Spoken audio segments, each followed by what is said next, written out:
name to remember is Gloria Lou. Yes, Gloria Lou with your home sold guaranteed realty at 314-325-6888 and start packing.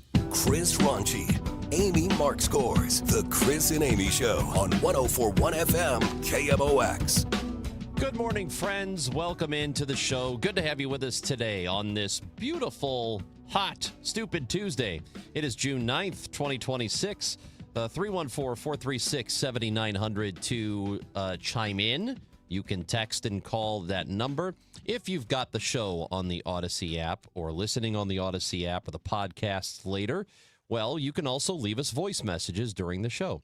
Just record it and send it along. We played a couple yesterday, in fact. Maybe you'll get to hear yours on the air as well. And if you want to watch us, you can do that too. We are on Facebook, YouTube, Twitter, at Chris Amy KMOX.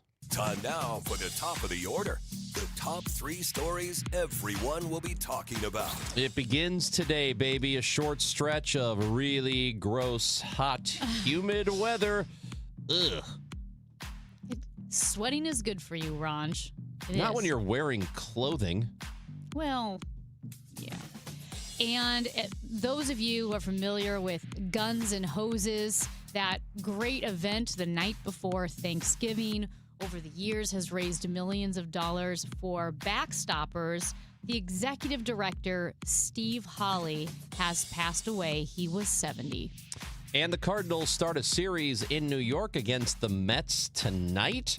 They're back at it after having an off day yesterday. So a 3-game set is coming up. We'll have the game at 5:15. That's where the pregame show starts. First pitch then is at 6:10 right here on KMOX. Today also happens to be Oliver Marmol Day on the Gas House Gang at 12. So he will be with Tom Ackerman, Bernie, and me. Are you going to ask him if he was at the Knicks game?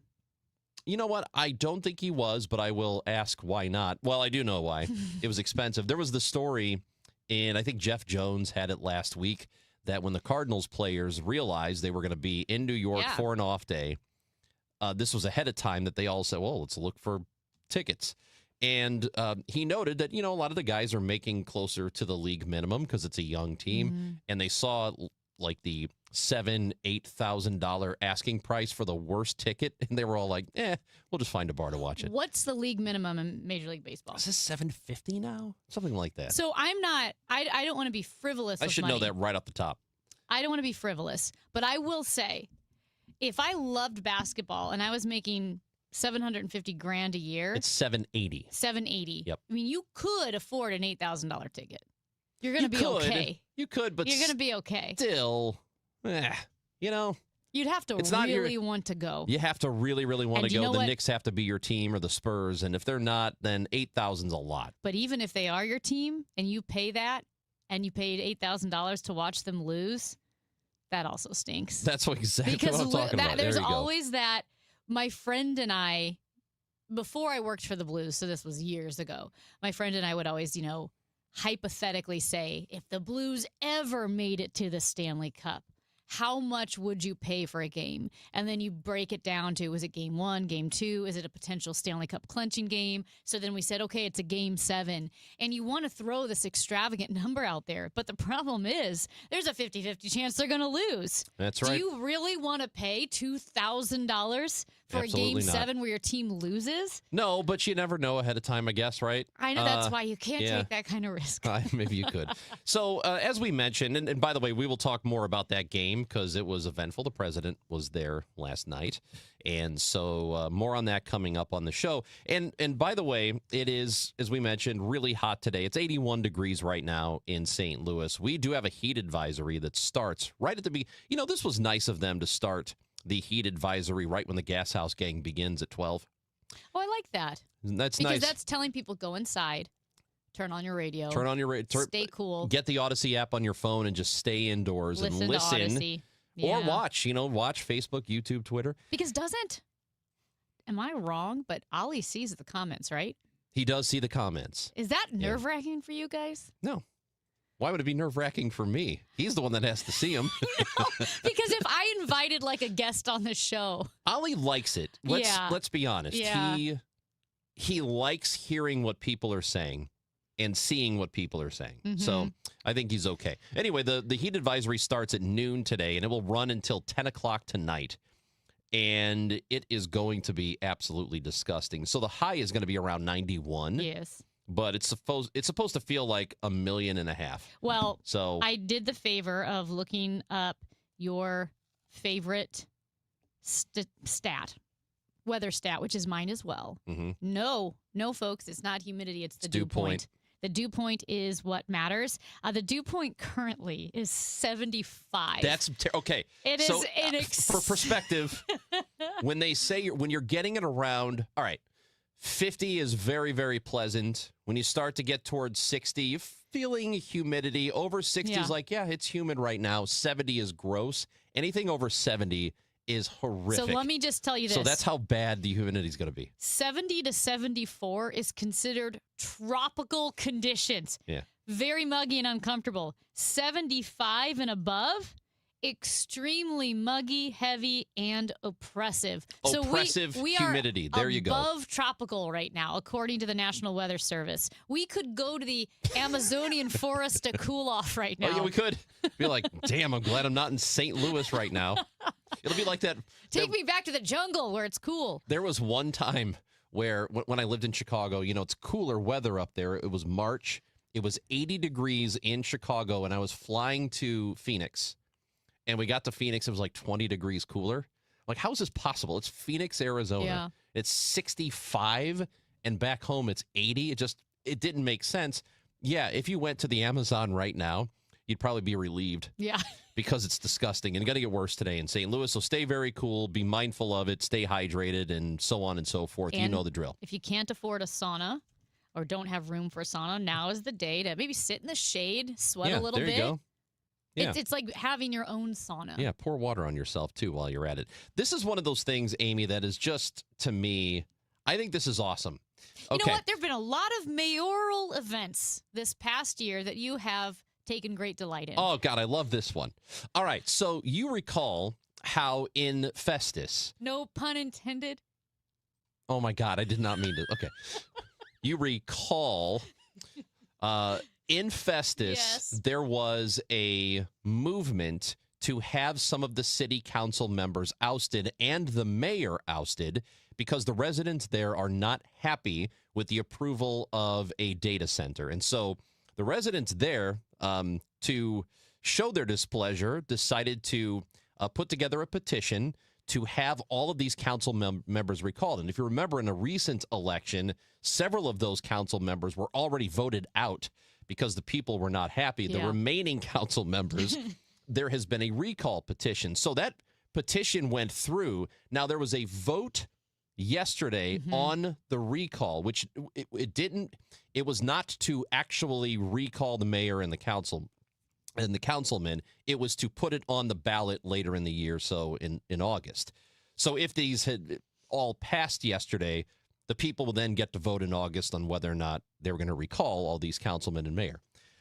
So it all failed. And all of it failed on 4-3 votes.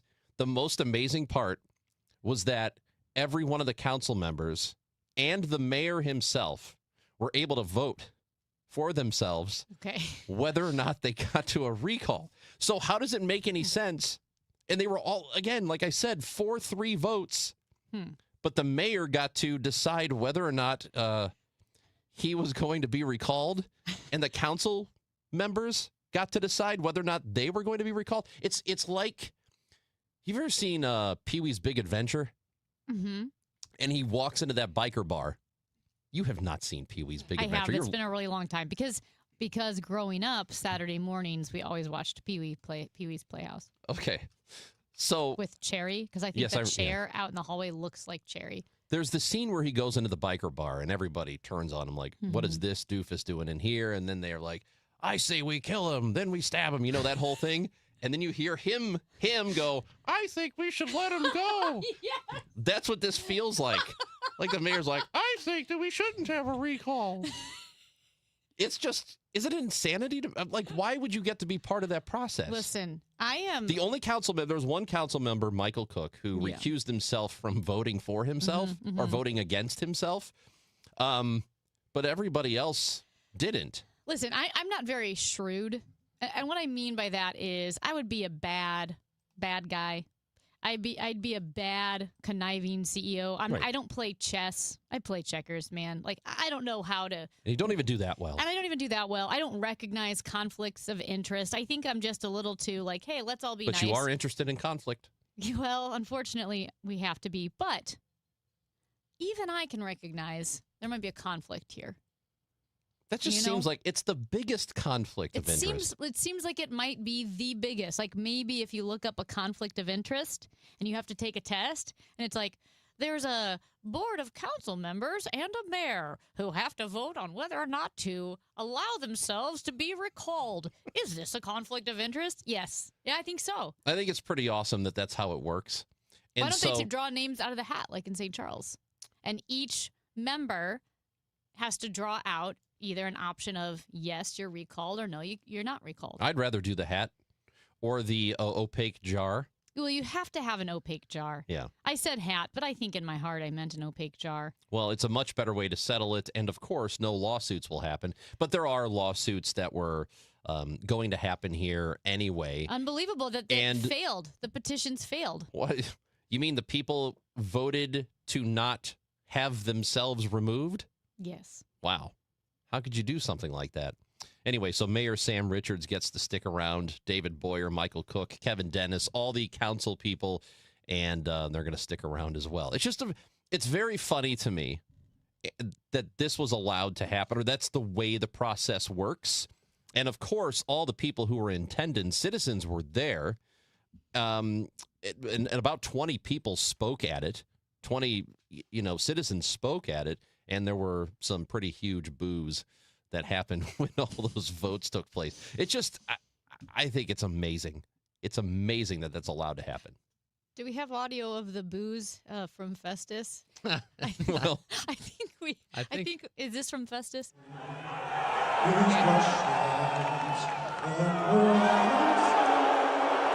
First of all, I didn't know they sang the national anthem at the Festus Council meeting. That was not, no.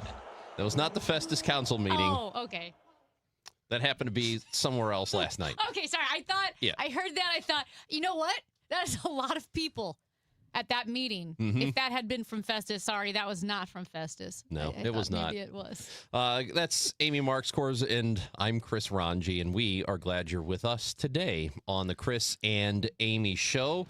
We got a good show for you today. I think we do anyway. Rob Rains is going to talk Cardinals with us, 10:30. That's coming up. Andrew Egger is on the show today. We could not connect with him yesterday, so we'll have him on. We'll talk some politics with him, and that will be at 11 here on 104.1 FM KMOX. Men, if you're suffering from erectile dysfunction or PE, you're not alone. Most importantly, you don't have to live with it. Paramount Men's Medical Center restores men's sex lives in just one visit. Their painless breakthrough treatments eliminate ED and PE, even when Viagra and Cialis don't work. Here's Dr. Simovitz, specialist in men's health. Paramount Men's Medical Center's painless breakthrough treatments eliminate ED and PE, regardless of age or medical history. 98% of patients see instant results right in the office. Men are now lasting longer than they ever imagined. And the best part, at Paramount Men's Medical Center, your consultation and first treatment are free. Qualified patients even get their testosterone checked free. Call 314-720-8444. 314-720-8444. Take control of your sex life. Call now. 314-720-8444. You care about every detail, and so does Purina. Every ingredient in their pet food comes from trusted sources, and every ingredient has a purpose. Whether that purpose is to provide just the right nutrients your pet needs or a flavor they will love, Purina has over 250 recipes made without artificial flavors or preservatives for you to choose from. You're sure to find something both you and your pet will love. Learn more at Purina.com. The Second World War is the largest event in human history. A 20-part series with Tom Hanks. No part of the globe was untouched, no life unchanged. Experience the ultimate account of World War II. Every single person had a story. These are the stories that make us who we are. Listen to World War II with Tom Hanks on Apple, Spotify, or wherever you get your podcasts. Carpal tunnel syndrome, heart failure that doesn't improve with common medicines. These are some signs and symptoms associated with ATTR-CM, or the cardiomyopathy of ATTR amyloidosis, a serious heart condition with symptoms that get worse over time. Amvuttra, vutrisiran, is a prescription medicine given by a healthcare provider that treats ATTR-CM in adults to reduce heart-related death, hospital stays, and urgent visits. In a clinical study, Amvuttra was proven to help people live longer and have fewer heart-related hospital stays and urgent visits over 3 years compared to placebo. Amvuttra lowers the amount of vitamin A in your blood, which can affect vision. Other side effects include pain in the arms or legs, pain in the joints, and shortness of breath. These are not all the possible side effects of Amvuttra. For prescribing information, call 1-833-256-2748 or learn more at amvuttra.com. Ask your doctor about Amvuttra for ATTR-CM. If you replace an old system with a new system, your bills will go down. Promise you. The so-called high-efficiency stuff only works if your house is efficient. I don't care about single-stage, double-stage, multi-stage, variable speed, blah, blah, blah, blah, blah, and SEER ratings. How long can I keep the heat inside my house? And how long do I keep the heat outside? That's efficiencies. If you want an air conditioner that will cool your house in the heat of the day, and you want a furnace that will heat your house in the coldest of days, or you need a new furnace or air conditioner, you want common sense approach, no pressures, and just probably, I would have to say, with no bias, the best company I've ever seen. Are you ready? They have one easy number, Missouri and Illinois. It is 314-293-2600, or on the internet, bartinman.com. Now that is Bart with a B, Inman with an I. Looking for a career change? Well, the Gelman team with eXp Realty is hiring. Their unmatched blueprint to success, real support, and proven systems help agents take their business to the next level. Level up your future and earning potential. Take the first step at thegelmanteam.com. 100 years of service and still at your service. KMOX.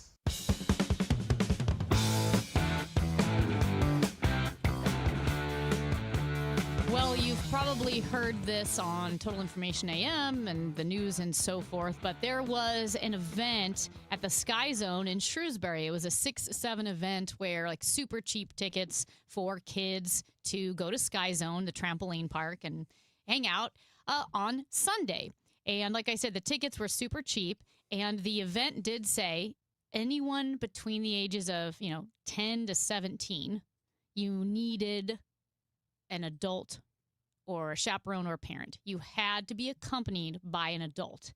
Well, of course, that didn't happen. So about 3:40 on Sunday afternoon, police were called to the Sky Zone parking lot. Again, this was all outside of Sky Zone. Apparently, everything in Sky Zone was going okay.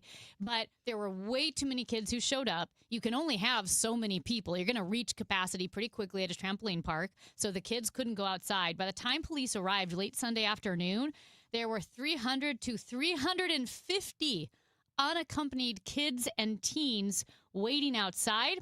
They're out in the parking lot. Of course, it was hot. There were at least 8 fights going on. Also, the kids entered the surrounding stores of Aldi, Walmart, and My Place. They caused damage. They threatened customers and employees. Officers attempted to control the crowd, but the kids retaliated against them. They were yelling at them. They made threats. They threw rocks. They refused orders to leave. It was total chaos because of all these kids outside in the parking lot, including, in case you're wondering, well, how did all these kids get here? One 12-year-old girl in fluorescent saw the fights and the gathering in the parking lot on social media because kids were posting it on social media.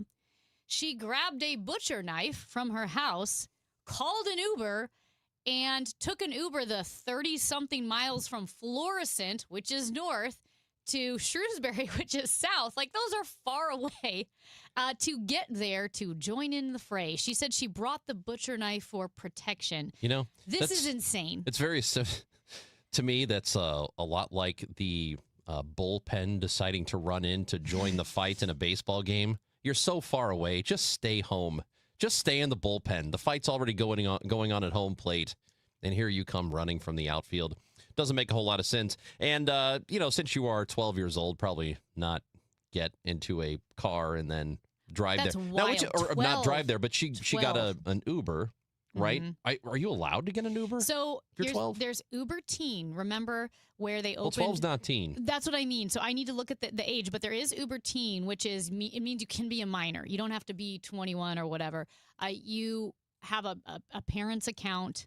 I don't know if they preload money. You can do that if you had to go to school or something.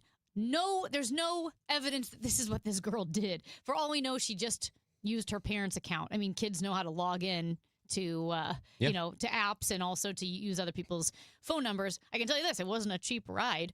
But the bigger point is, it takes a while for 300 to 350 kids, many of whom are not old enough to drive. And if you're old enough to drive, who knows if you have a car? A lot of 16 and 17-year-olds don't have their own car.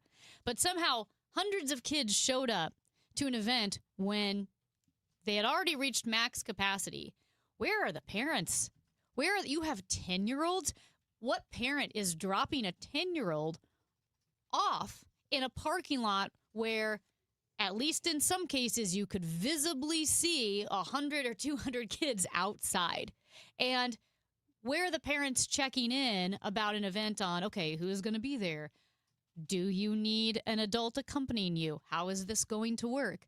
I mean, yes, you can blame the kids for being stupid. I mean, I think when you're 15, 16, 17, you know how to make good decisions. Heck, at 12. Even at 12, I knew not to take a butcher knife and go join a fight. But that's just bad parenting. But this is insane to me that this happened. Yeah, I'm not really sure what you do about it, because you can arrest them, but then you have to release them because Right. that's what the law is. And so what do? You change the law? I guess you can. But the point of it, and I think that ultimately it's correct that arresting a 12-year-old or a 13-year-old and then putting them in jail is probably not going to better situate them for life. Like, maybe they're making mistakes now, but I'm not sure that putting them in jail for an extended period of time is actually going to make them better people. Well, It's no. supposed to rehab them. You know, I don't think it works that way, but I'm not Missouri- really sure what you do about it. Missouri laws are very clear It's that it's for, Missouri law, so yes, that for and minors, it's hard to stop these because you don't. There's no amount of local law enforcement does not have the resources to be able to scour every social media channel and know when one of these things is going to pop up. Sometimes you can get wind of it, but it's really difficult to stop it before it happens. Yeah, and I'm sorry, but law enforcement and laws and local governments can't parent your stupid kids. Sorry, this is a parental issue. This is a parenting issue. And I understand, how difficult it is to parent. And yes, now you have to be more vigilant than ever. What's going on their phones? Who are they talking to? But at some point, parents need to be held accountable. If you're dropping a 10-year-old off outside, you have no idea. There's no parents in sight. There's 300 kids, and you're like, yeah, drop the kid off, or you don't know where the kid is. Sorry, that's a parent issue. That's a parenting issue. And that's why, like I said, Missouri laws are overwhelmingly for kids. They're going to be about rehabilitation. You're not throwing 13-year-olds in jail. It's rehabilitation. And for something like this, which is even different than carjacking, when unfortunately we see 14-year-olds, with armed carjackings, which is different. Something like this is so blatantly a parenting issue. And I don't know, maybe you have fines for parents. Maybe you have punishments for parents. Maybe it goes on their record. I don't know. But at some point, parents have to be responsible because it can't all be on the cops. If you want to be a good parent, though, there's one thing you can do, and that is buy your kids tickets to Chris and Amy Day at the ballpark. It's coming up on June 17th, so in a little over a week and a half. June 17th, day game against the Padres at Busch Stadium, and we are going to be there. We'll be broadcasting live inside the ballpark, and then right inside Gate 1, where the Mississippi Yacht Club is. We're going to be guest bartending for a while the game is going on. We are looking forward to doing that, and special tickets. We have a special section for Chris and Amy listeners. 15. You can go meet each other. You can all go out there and get those $15 tickets and look at the other people like you who listen to this stupid thing. Chris and Amy, day at the ballpark. Go to cardinals.com/Chris and Amy and get those $15 tickets. So it's a great day to see a ball game. They'll be playing against the Padres. Why not go out there? Cardinals.com/Chris and Amy. Get your tickets now. The Chris and Amy Show on 104.1 FM KMOX, sponsored by Community America Credit Union and Des Peres. Invested in STL. Invested in you. Now open. Around baseball, they're talking about St. Louis, a youth movement that's not waiting for the future. Names like Walker, Wynn, and Weatherholt aren't projections anymore. They're the conversation right now. And in a city where expectations never change, the conversation gets louder. Join the conversation. The Gas House Gang. Weekdays at noon. This is Cardinals talk that doesn't flinch. Get ready for a night back with legendary hits and non-stop energy. Bryan Adams is bringing the Roll with a Bunches tour to Enterprise Center Friday, July 24th. Hello, this is Bryan Adams. Sing along to the classics as Bryan Adams delivers an unforgettable night of rock anthems. Plus, special guests Pat Benatar and Neil Girardo. Bryan Adams, July 24th. For more info, KMOX.com/events. Now, KMOX weather from the Saliga Heating and Cooling Weather Desk. 82 degrees, but we're feels almost like 100 right now because of the dew point. A thunderstorm in spots this morning, otherwise hot and very humid. A high of 91. Tonight, very warm, very humid, a low of 76. Weather sponsored by i3 Broadband. Spring is here. Time to toss out that dusty treadmill and your laggy cable internet. Upgrade to 100% in-home fiber from i3 Broadband. Plus, they're springing forward with their longest price guarantees ever on their gig speed internet services. No data caps, just pure speed. Visit i3broadband.com/radio and start your spring off right. It's time for a $98 AC tune-up. So Ryan and I came to the decision to get life insurance when I was pregnant with our first son. He really wanted us to be taken care of if something happened to him. He provided for our family in life and also after his death. I think that would make him proud. Ethos makes it fast and easy to get life insurance. Apply in minutes and get same-day coverage. Get your free quote at ethos.com/save. That's ethos.com/save. Paid testimonial. Time spent on application may vary. Online health questions required. Wesley Financial Group is not a law firm, and Chuck McDowell definitely not an attorney. This is Chuck. If someone talked you into buying something really silly and you want to get out of that silly little thing, my advice, get the facts. Call me and I'll send you our timeshare exit kit absolutely free. Inside, you'll learn how timeshare works and all your options for cancellation. Call Wesley now for your free exit information kit. 800-909-9696. 800-909-9696. Don't trust your next outdoor project to some fly-by-night company that makes big promises and who knows where they'll be tomorrow. Chesterfield Fence and Deck is the sign you have the very best for 58 years. That shows staying power. What does it take to be a locally owned company for 58 years? Well, it takes satisfied customers and great word of mouth. That's what Chesterfield Fence and Deck has, because it is the sign you have the very best. And when you pay them the money, they build you a quality product that lasts for years to come. That is a real value. So if you are looking to upgrade, maybe you need a new deck, maybe you would like to have a patio, a pergola, a sunroom, a screen room, or maybe you just need a fence or a gate, whatever it is, big or small, Chesterfield Fence and Deck has got you covered. If you mention me, Debbie Monterey, they'll take 20% off your next outdoor project. Visit them in the Chesterfield Valley or online right now at chesterfieldfence.com. Chesterfield Fence and Deck, the sign you have the very best. This is the Gas House Gang from KMOX. Bernie Nicholas and the Gas House Gang, today at noon on America's Sports Voice, KMOX.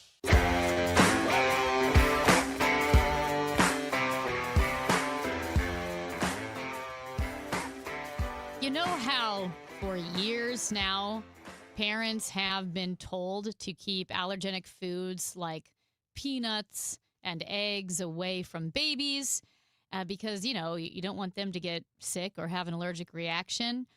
Well, guess what? We have completely flip-flopped on that advice now as we've seen peanut allergies on the rise and other allergies on the rise. Now the experts are saying, no, actually we were wrong. You should expose your kids to allergens, common allergens like peanuts. And to give us some information on this about face when it comes to what exactly should your little kids eat is Jacqueline Howard, CNN health reporter. She recently has a piece on CNN.com about this very topic. Jacqueline, thanks so much for joining us. We're gonna have to call Jacqueline because our internet does not work in this building. So we're gonna call her. We're having internet problems? Yeah, it never happens for the here. love of Pete. This is very God. surprising. Okay, We're gonna call her here.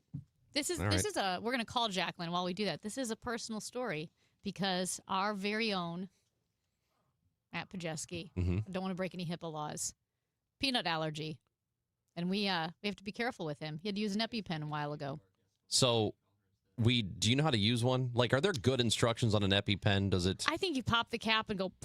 That's it? Yep, because you're not. It automatically. Do I have time to read instructions, or is You probably don't have time to read instructions, but it's also pretty easy because you pop the cap and then Yeah. you're not looking at the needle. It's all encased in plastic. I had Andrew Stoles Yeah. administer one to me a couple years ago. Oh, here. that's right. So does it make you frustrated though that the experts were telling little bit. your parents the wrong thing? I mean, when we were talking about this maybe a year ago, when the story was first coming out about peanut allergy, and people were like, "It's a conspiracy. The scientists are lying to you." All I'm like, I'm not thinking that. I'm sure it was just like some faulty information that we got a long time ago. Yeah, like how we thought cigarettes were not bad or even healthy. Yeah, they're not. You know, I just thought we had the wrong information, and I'm not upset about it. If there was going to be a conspiracy about peanuts, it would be the peanut industry saying, "No, everything here is fine. What are you talking about?" So, well, let's talk to Jacqueline Howard about it. CNN health reporter. Jacqueline, thanks for joining us. We appreciate it. Thank you, Chris and Amy. Yeah, this new research is getting a lot of attention right now, looking at egg allergy as well as other allergies, too. You know, it's so interesting because one of my best friends is from Israel, and in Israel they have this snack, I think called like Bombas, and they're peanut butter puffs. Why do I bring this up? Well, Bombas are like their equivalent of us giving little kids Cheerios. You know how every little baby, like the first real food they eat is Cheerios? Well, over there, it's these Bomba puffs, and peanut allergies are non-existent in a lot of countries that eat this snack. But here in the United States, we're avoiding peanuts with little kids, and peanut allergies are skyrocketing. Yeah, isn't that interesting? And I'm glad you mentioned the trend in Israel because there is a really low prevalence of peanut allergy. And many researchers point to how, like you said, many infants in Israel regularly consume peanut products. And there is that link there where research now shows that early introduction to allergenic foods like peanuts or like eggs are tied to a low prevalence of peanut allergy. The reason behind this is because when you introduce these foods at a young age, that allows the immune system to no longer see them as a threat. So you will not see that immune reaction to them compared with when these foods are introduced later in life. So it is interesting science here, and it kind of shows how we see a shift in guidance as well. And so, yeah, I mean, the recommendation is that we probably should not have been, for a couple of decades now, telling people to not give peanuts or expose your children to stuff like that because of the potential of an allergy. And I know people are going to say, well, you know, how did they screw this up? Why didn't they know this? Or was this intentional? Or the scientific community doesn't know anything? There's going to be a lot of pushback against that. So what would you say to that? Right. Yeah, it is confusing. But what I say to that is that at that time, we simply didn't have the clinical trials, didn't have the research showing what we know now. So the original guidance was based on a previously held belief that a baby's developing immune system and their gut system were too immature to handle proteins from allergenic foods like peanuts or like eggs. And so that's why the previous guidance was to avoid eggs until age 2, avoid peanuts until age 3. But since then, more recent, robust clinical trials, more research has shown that the opposite is actually true, where the opposite is when you introduce early, again, that allows the immune system to not see these foods as threatening, and you do not have that risk of an allergic reaction. So it's really just with more research, with more time, with more trials, we have a better understanding of what to do. So you're right. The average person, parents, myself included, might look at this and think, how did we screw it up? But it goes down to how the science can evolve with research. So there is new research that was just published yesterday showing that egg allergy prevalence declined after guidance was updated to recommend introducing eggs into a baby's diet early. So not only do we have the new guidance and research to support guidance, we now have the results from the new guidance, which shows that the new guidance is in fact working to lower the prevalence of these allergies. Yeah, and it's I know Dr. Anthony Fauci a while ago had said it was a judgment call, meaning to advise parents to keep allergens like peanuts and eggs away from kids. But what was that judgment call based on? Like you said, that assumption that these developing gut systems couldn't handle it. Was that based on just a pure guess, or was it faulty research? Right. So it was based on older research, and this is, there was a major change in the guidelines in the 1990s and early 2000s where there was this previously held belief. Mm-hmm. There was some research looking at the immune system itself, and that led to doctors and scientists who previously think, well, based on the science at hand, maybe we should delay introducing babies to these foods until later in life. And it's interesting, with that previous research, trends actually showed a rise in allergies. When you think about many babies born in the 90s, you do see this kind of higher prevalence of peanut allergy, for instance. With that rise in allergies, that led to researchers to revisit the science and take a look again at, okay, what's driving this big prevalence of food allergy? Let's reevaluate our guidance. Let's revisit some of these research, and let's actually conduct randomized clinical trials to look at the appropriate introduction of certain foods and associate that with later prevalence of food allergy. With this revisit to look at the science and with these latest clinical trials, that's when the guidance was then updated to say, well, based on this new research, it actually shows the opposite. We did get this wrong. Let's update the guidance, and let's advise now to introduce solid foods around 6 months of age, including peanuts, including eggs.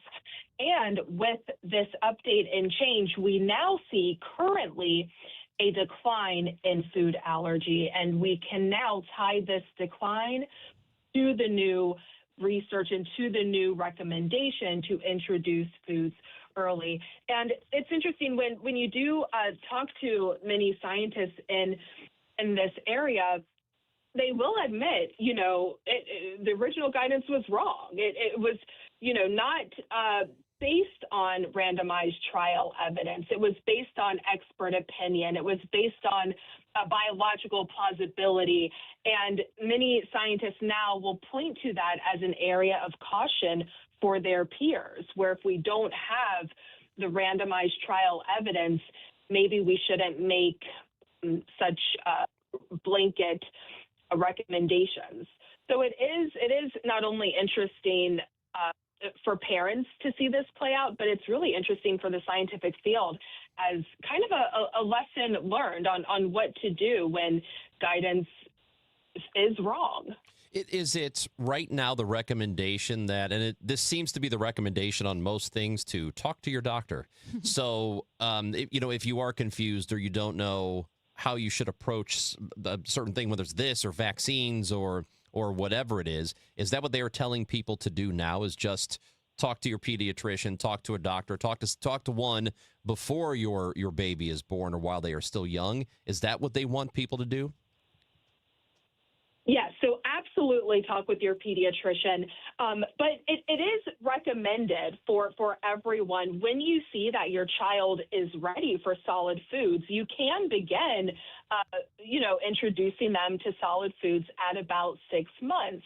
But before you do that, when you first see the signs that they're ready, you do want to speak with your pediatrician and come up with a game plan on, okay, my baby is now ready for solid foods. I would like to include in those foods peanuts, eggs. How should I do that? How should I look for signs of allergic reaction? And when you know that your baby is ready for solid foods, the signs and cues that you might notice is you see that they are able to sit up on their own. You see they can control their head and neck. They open their mouth on their own when you offer food. And you see that they are swallowing food rather than just pushing it back and forth, onto their chin. And you see that they are on their own bringing objects to their mouth. You see that they're trying to grasp objects. So those are just some of the signs that they might be ready for solid foods. Now, while I said it is recommended you can start solid foods at about 6 months, it is not recommended to introduce foods before 4 months of age. So that's important to keep in mind as well. While we want to introduce these foods, especially, like I said, the peanuts and eggs at an early age, you do want to be careful still. I mean, to not introduce solids before a baby is ready. As we all know, that can be incredibly dangerous as well. Jacqueline, finally, I know you said it was interesting for scientists themselves as they saw the data proving their opinions to be incorrect when it came to allergens. Do you think it's perhaps a good check to, always keep humility in science, but also maybe message more clearly when a recommendation is based on expert opinion versus years and years of hard data, that there is a difference between the two? Absolutely. Yeah, there is a difference between the two. And, when I mentioned that a study was published yesterday showing that egg allergy prevalence did decline once the guidance was updated, an editorial also published alongside that study yesterday. And this editorial was written by two doctors, Dr. Aaron Carroll and Dr. Ron Karen. And if we have time, I'll just read a couple sentences from their editorial because I thought it was interesting how they phrased this, and it does align exactly with what you just said. They wrote, and this is an editorial for their peers, for other doctors and scientists. They wrote, quote, "When we do not have the evidence to support a recommendation, we should say so clearly and without embarrassment rather than fill the silence with confident advice that turns out to be wrong," end quote. So I think, again, like you said, there is this renewed understanding. There is this kind of I would say, movement in the field of science and medicine to be more authentic, transparent, and clear with what the evidence actually says. Jacqueline Howard, CNN health reporter, we appreciate your time. Thank you very much for your reporting. Very good.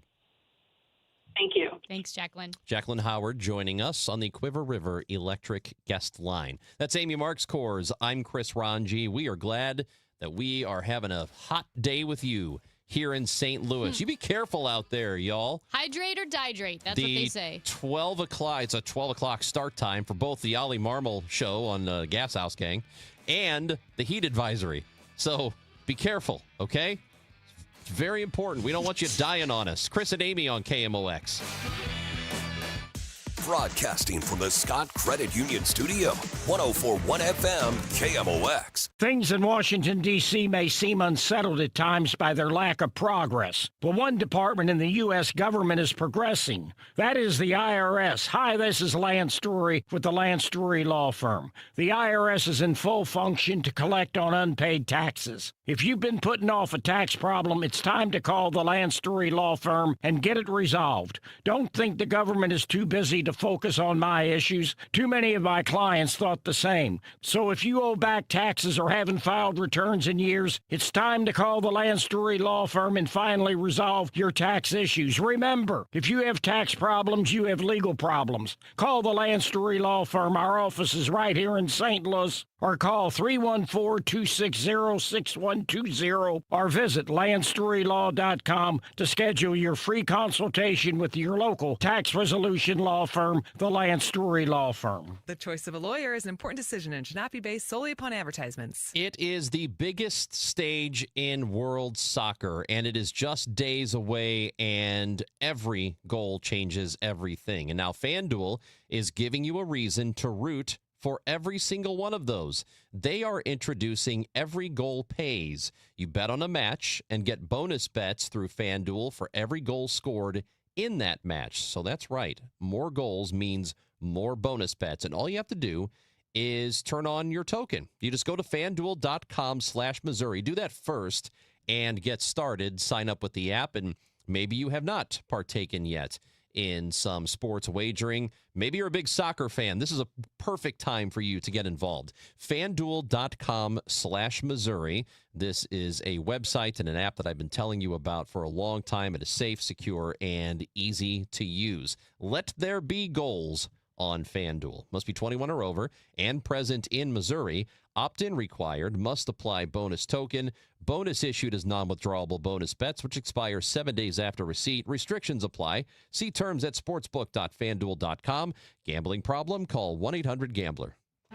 Right now, inflation is squeezing budgets, and global events can shake up the markets overnight. If you're close to retirement, you don't get unlimited do-overs, so this is not the time to just hope it works out. That's why Steve Aul and the team at the Aul Financial Group are hosting an upcoming educational seminar called Retirement Simplified, June 16th at the Aul Financial Group office. You'll learn how rising costs could drain your spending power, how political and economic headlines may impact your returns, and whether your retirement strategy is truly stress-tested for today's economy. This event is complimentary, and you must reserve your seat today. 636-230-8824. You can also get more details online at yourmoneymattersstl.com. Investment advisory products and services made available through Impact Partnership Wealth, LLC, IPW, or registered investment advisor. Neither the firm nor its agents or representatives may give tax or legal advice. Individuals should consult with a qualified professional for guidance before making any purchasing decisions. The Aul Financial Group is not affiliated with nor endorsed by the U.S. government or any other government agency. Glover here from my friends at Cantor Injury Law. Cantor is local, and we're here doing the work every day. We're right here in St. Louis, and we're ready to fight for you. CantorInjuryLaw.com or call 314-628-9999. The choice of a lawyer is an important decision and should not be solely based on advertisements. Wait, everything on this IHOP value menu is just $6? I told you it was amazing. A huge plate of pancakes, bacon, and eggs is just $6. Wow. There's also French toast, a ham and cheese omelet, and oh, they got a BLT and fries now. Okay, we're coming here every day. You don't have to tell me twice. Feast for just $6 with the IHOP value menu.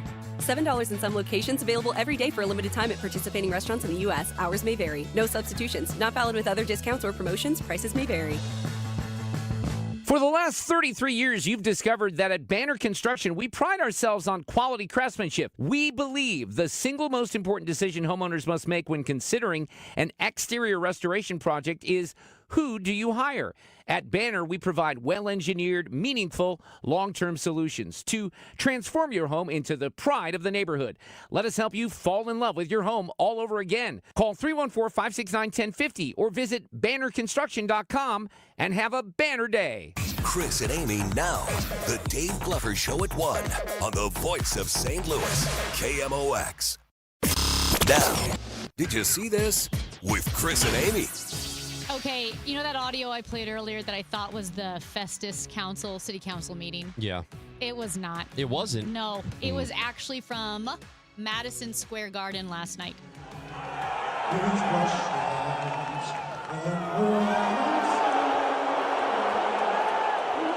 It's a lot of booing.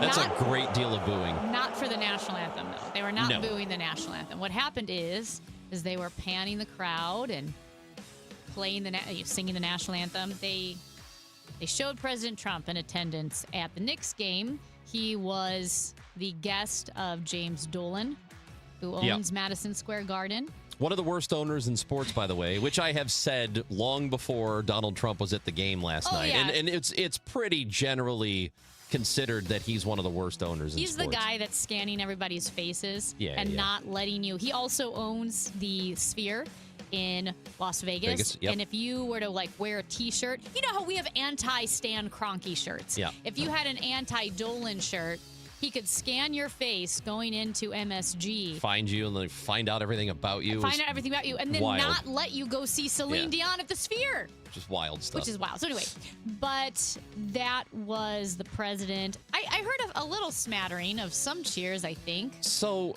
there's always going to be some. Yeah. But Rachel Nichols, who's been very tied in with the NBA and goes to all of these, she tweeted last night that got more boos than the Spurs did, and the loudest boos she had heard in that building in a long time. So I think if there was cheering, it was very, very, very little. Now, Trump himself said he was just thrilled to death with the reception, and he said, quote, "It was, I think, mostly cheers. It was loud and it was very enthusiastic. He thought it was amazing." Do you want to play it one more time? Here, let's hear the spattering.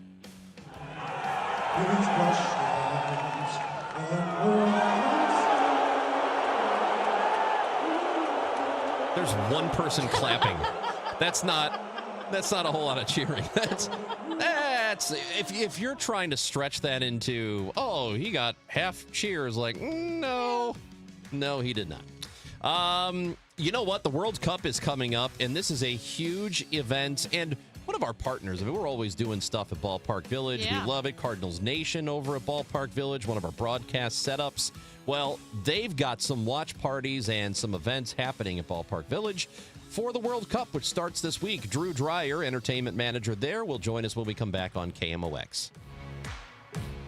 Many times, a person hires a law firm after an injury without doing research. It can be a big mistake or not. Sometimes, after you have hired a certain lawyer, you realize you made a certain mistake. But guess what? Just because you hire them doesn't mean you can't fire them. I'm John Morgan of Morgan & Morgan. If you think you've hired the wrong firm, you may have. So do this. Google Morgan & Morgan results or visit forthepeople.com for cases just like yours. You may find that our full-service injury firm should have been your choice in the first place. Last year, almost 12,000 people discharged their law firm and hired us after further research. We became America's largest injury firm for a reason. Visit forthepeople.com today and let's get started.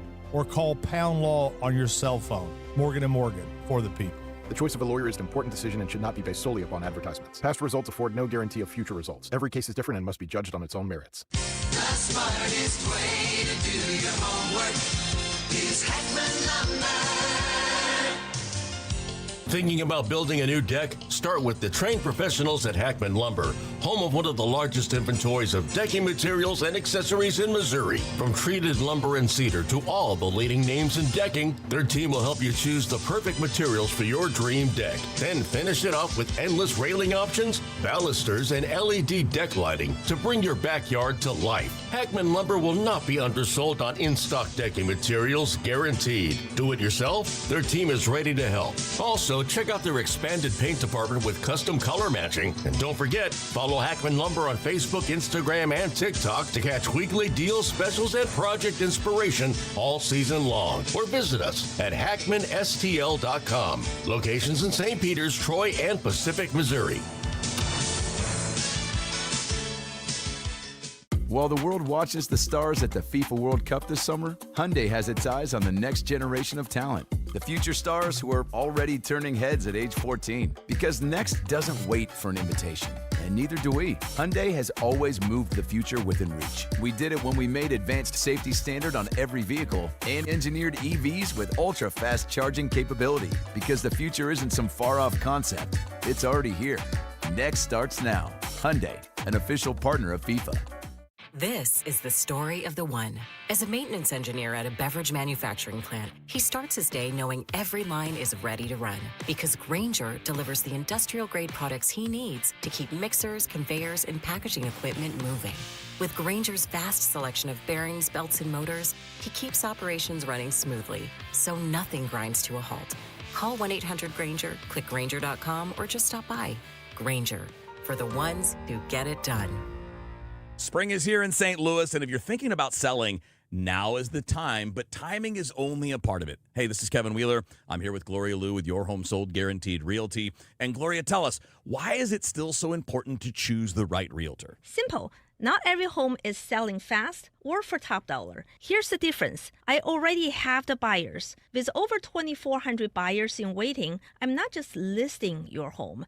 I'm matching it with demand. That's how I offer my guaranteed sale program. We sit down, agree on the price and timeline, and if your home doesn't sell, I'll buy it myself. But my goal isn't to buy your home, it's to sell it for the most money possible in the least amount of time. And that's exactly what my system does. My clients don't have to hope their home sells. I guarantee it. If you're selling your home this spring, call the one I trust. That's Gloria Liu, 314-325-6888, or visit GloriaHasTheBuyers.com. That's GloriaHasTheBuyers.com. Gloria and seller must agree on price and possession. Celebrating 100 years of informing and entertaining. KMOX AM St. Louis. KMOX FM Hazelwood. The voice of St. Louis. It is 10 o'clock, and we do have some sunshine and some clouds. It's 81 degrees. We'll take a look at your forecast on the way. We have a heat advisory that kicks in at noon.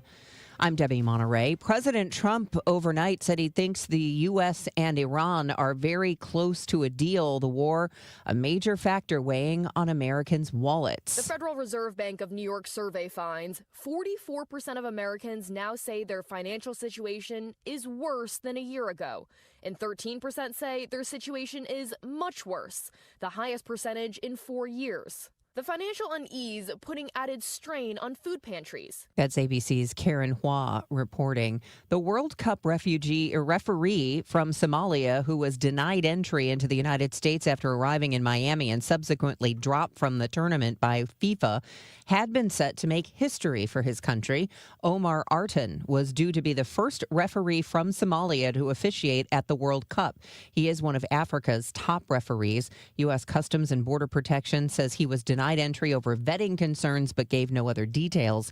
Somalia is one of the countries subjected to new travel restrictions since last year by Donald Trump. Sign vandalism in DeSoto has MoDOT concerned. The state's transportation department is reporting a spike in the number of signs in that area that have been knocked down, removed, or spray painted. Aside from it being illegal, MoDOT says the signs are a critical safety tool for drivers, and replacing them increases cost to taxpayers. If you see someone messing with a road sign, you can report it online or at 888-ASK-MoDOT. A new report details an eye-opening reason for the decline in birth rates. In the early years of the iPhone, AT&T had the exclusive contract. So researchers compared fertility rates in areas that had widespread AT&T coverage to counties with little or none. Researchers saying as smartphones became common, time spent with friends and sexual activity fell sharply, while consumption of pornography, a possible substitute for a sexual partner, rose. That's ABC's Lionel Moisey. A manufacturing plant in Kirkwood eliminating almost 120 jobs. The Bausch & Lomb facility will start cutting those jobs in August. although the company says it's not closing the facility completely but transferring production of certain products to another plant. According to the Business Journal, Bausch & Lomb has 2 other St. Louis area locations, a Synergetics facility in O'Fallon, Missouri, and the Stores Center of Excellence in Manchester. A death at the St. Louis Zoo. Mira, the Sumatran orangutan, was euthanized last week. She was 57 years old and the second oldest orangutan in North America. The weather is sponsored by Chesterfield Fence and Deck. We have a heat advisory this afternoon until 10 tonight. Times of sun and clouds, hot and very humid this afternoon with a high of 92. But AccuWeather, the real fuel temperature will top the century mark. Partly cloudy and comfortably warm and sticky tonight, though 77. Tomorrow, mostly sunny, breezy, very hot and humid in the afternoon, high 95. The real feels over 100. From the Saliga Heating and Cooling Weather Desk, I'm AccuWeather meteorologist Joe Lundberg on 104.1 FM KMOX. Right now, we've got sunshine and 81 degrees downtown. Chesterfield Fence and Deck is your premier provider of fences, decks, patios, sunrooms, and more. Call for a free estimate offering 20% off your next outdoor project. Chesterfield Fence and Deck at chesterfieldfence.com. I'm Debbie Monterey, KMOX News. The Chris and Amy Show on 104.1 FM KMOX.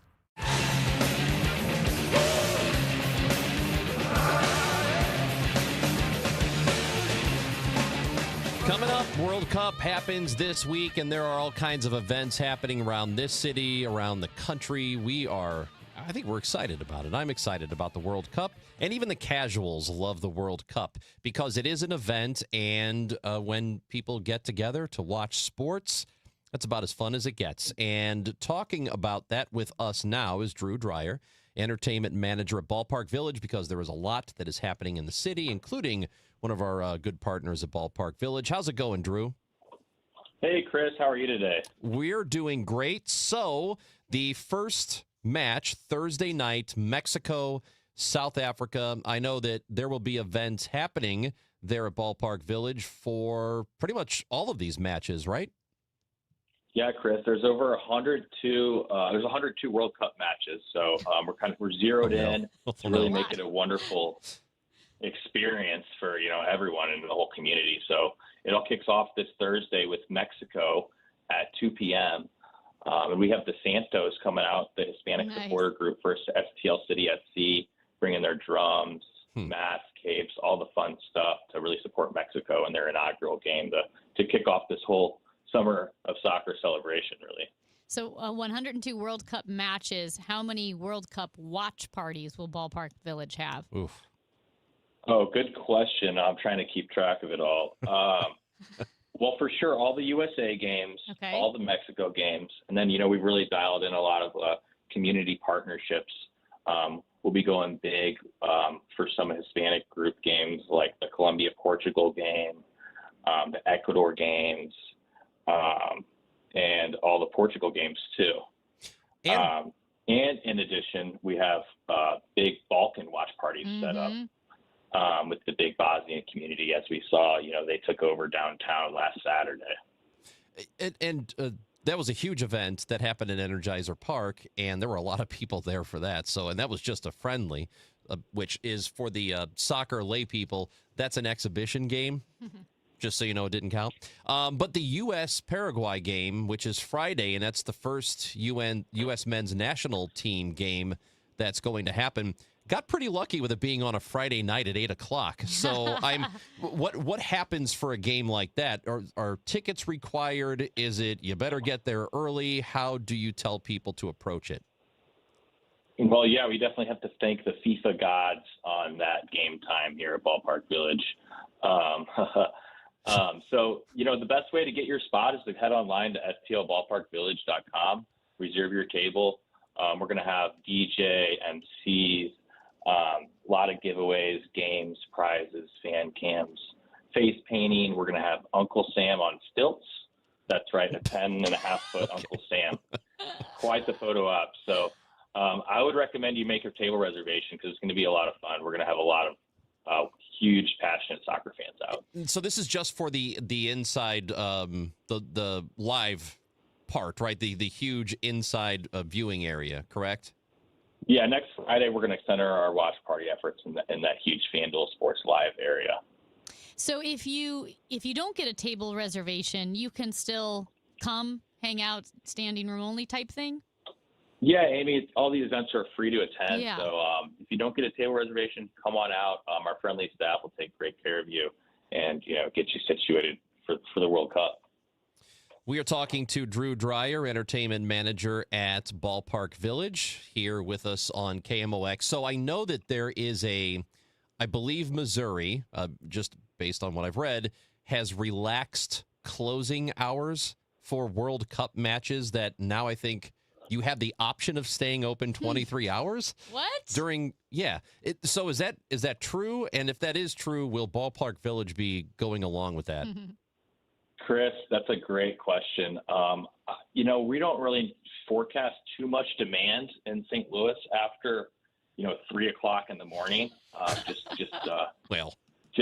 Traditional numbers have told us, people aren't going to be sticking around too late. And if they are, probably not the people you want to have out. But I could see in KC, some of those European fans that are jet lagged or whatever it may be, kind of reaping the benefits there.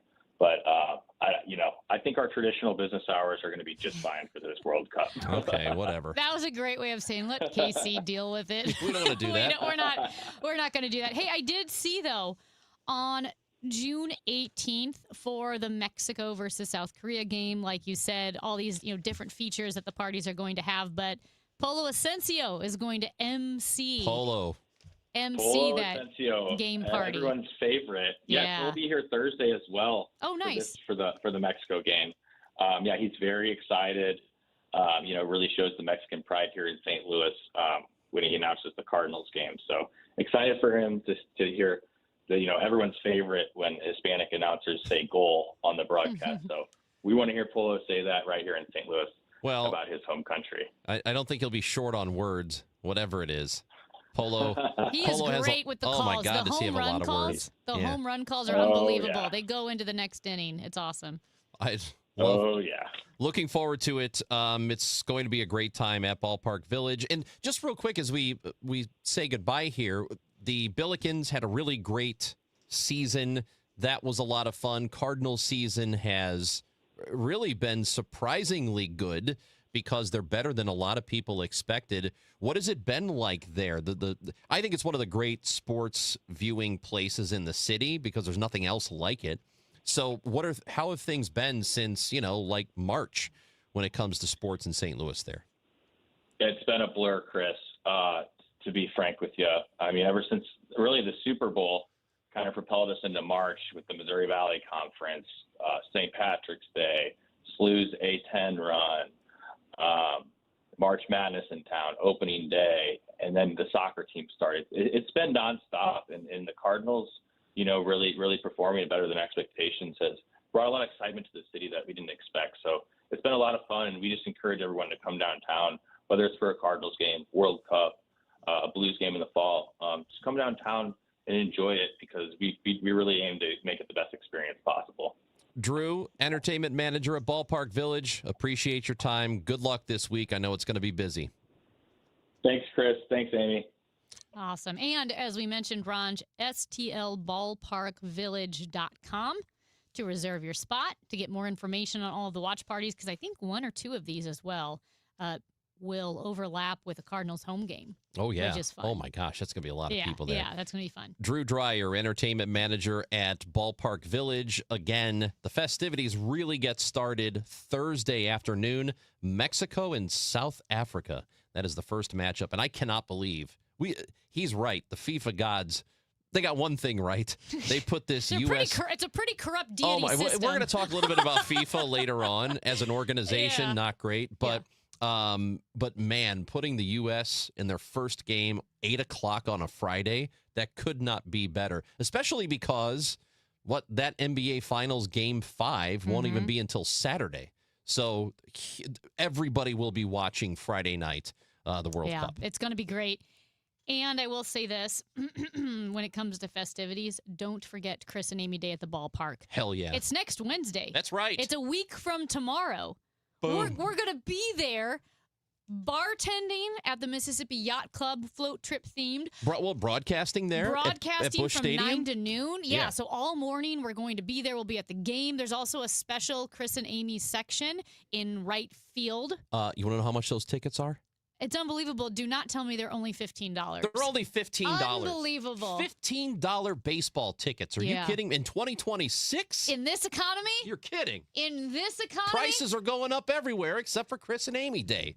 That's right. It's a because deal. we are the show for the people. Cardinals.com/Chris and Amy. It's gonna be That's how you fun. get those special tickets. Cardinals.com/Chris and Amy. You'll get to hang out with us. We're going to be serving you drinks. And I think by the end, we're ending up in Tarps. And if you don't show up, you know what you are? Big stupid idiot. No, Ron, you can't threaten the people. Oh, I didn't Or threaten call them. them names. I could call them names. Don't be a big stupid idiot and not buy tickets for Chris and Amy Day. Cardinals.com/Chris and Amy. What's the matter with you? Hey, we got Fred Bottomer coming in because Amy has a bone to pick with him. I have no issue with Fred whatsoever. I have an issue. But Amy's got a big problem with Fred. Yeah. Our health editor here Unbelievable. at This guy. KMOX. With summer here and the kids home full-time, your garage door will see a lot more use. Do it a favor with annual maintenance from Overhead Door Company of St. Louis. The 26-point tune-up is one price for up to 3 garage doors and openers. Get them all done. Trusted in St. Louis for 100 years. Always look for the genuine, the original Red Ribbon of Overhead Door Company of St. Louis. Since 1926, they're never going to steer you wrong. Schedule online at overheaddoorsstlouis.com. City SC's Summer of Soccer, presented by Purina, kicks off on Friday, June 12th with the biggest soccer celebration in St. Louis. This festival-style watch party on Lou Fuse Plaza at Energizer Park is free for all and open to the public. Show up at 5 p.m. for live music, local food and drink, giveaways, special appearances, and a live viewing of USA vs. Paraguay on 5 massive screens. Learn more at summerofsoccerstl.com. Dell PCs with Intel inside are built for the moments you plan and the ones you don't. For the time you forgot your charger at the gate, Passengers, we are now on our initial ascent. or when you're bouncing between projects like a ping pong ball. We build PCs with long-lasting battery life, so you're not scrambling for an outlet. And built-in intelligence, so you can stay focused on whatever you're doing. Dell Technologies, built for you. Dell.com/Dell PCs. At EasyCater, we believe every workday gets better with great food. Like that morning status meeting, always better with bagels. And don't forget the coffee. Ops team working late? How about some Power Bowls to keep them going strong? Sandy's celebrating 10 years at the company. This calls for cupcakes. With EasyCater, you get a huge variety of favorite restaurants with tools to help meet dietary needs and stay on budget, all on one platform. So make every workday better with EasyCater. Start an order at easycater.com. America is turning 250 this year, and Circa Sports is celebrating by offering all users in Missouri $250. For everyone in Missouri, all you have to do is deposit $250 on your Circa Sports app, then play through that deposit. Once you do, Circa Sports will reward you with $250 right in your account. This is available for everyone in Missouri, new and existing users. Celebrate 250 years and find out more at circasports.com today. Must be 21 or older and in Missouri. Gambling problem? Call 1-800-GAMBLER. When pain starts to slow you down, BJC Healthcare and WashU Medicine orthopedic specialists are here to help. Nationally recognized leaders in orthopedics deliver care that's informed by research and personalized for you. From everyday aches to complex injuries and recovery, we're here to help you get back to doing what you love. Find an orthopedic specialist today. Visit bjc.org/orthopedics or call 314-362-9355. Your health story is shaped by more than genetics. Everyday choices like nutrition, physical activity, sleep, tobacco use, and routine screenings all play a role in your future health. Seidman Cancer Center's Your Disease Risk helps you understand how family history and lifestyle work together, offering personalized insights to support healthier decisions. Knowing your risks today can help protect your tomorrow. Visit sightland.washu.edu/YDR. Retiring soon? Get the information you need by joining Kyle Jones and Matt Allgeier of Fira Capital Management for your retirement highway, Sunday mornings at 9:30. Investment advisory services made available through Pine Ridge Advisors, LLC, a registered investment advisor. Securities made available through AE Financial Services, LLC, member FINRA and SIPC. Still here, still trusted. The voice of St. Louis, KMOX.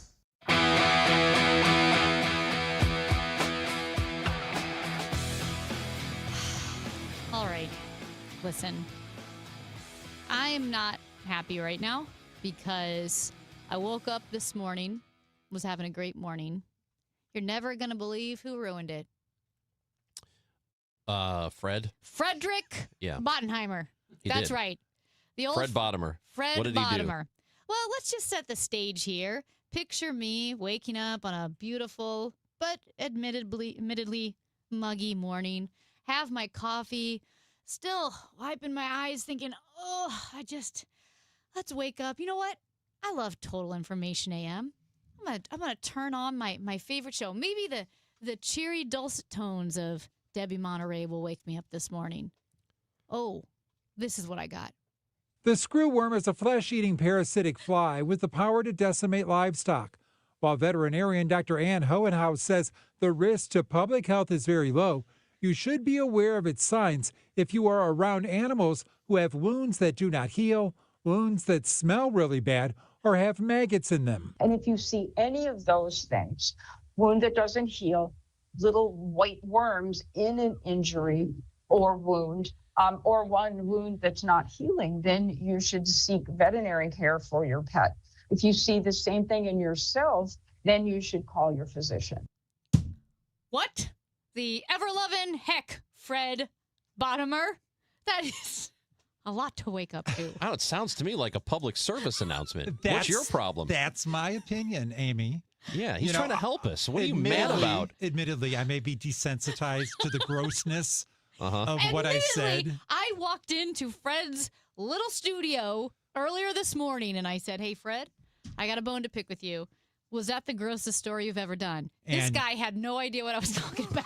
I didn't. And then you called me a big stupid idiot. No, that was Chris. That was me. That was Chris. That's right. Okay, no. And I was worried because you had Matt behind you in case I objected to what you were asking me. I did this. I felt really scared at that point. I had no idea what I did. No, and then I brought up the story and you're like, "What?" I'm like, "The maggots, the wound." And you looked at me like, I mean, I don't know. I mean, you just were completely unfazed. You're like, I go, "Is this the grossest story you've ever done?" "I don't know." And you just said, "I guess I'm desensitized." And then I walked into the control room and I told Frank I'm going on the air. And he goes, "What about?" I said, "Well, about the screwworm." He goes, "Yeah, you should have had a warning on that." It's like, Thank really? you, Frank. Really? Thank you. So I think it's 2-2. It's No, Chris and me against Amy and Frank right now. Okay, you have to be detailed in your report, Of course, so that you and- know, so people know what they need to look out for and how dangerous this is. Now, let me tell you, the screwworm outbreak has grown to 5. Okay. Uh-oh. 3 cows in Texas, a goat, and now a dog in New Mexico. Are you serious? This is worse than I thought. I thought it was all bovine.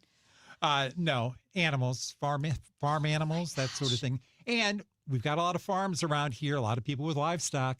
So I think you need to know these things, what to look for. This is upsetting. All I know, But it's Fred, mainly in the South. is that I heard and this. very little risk to people.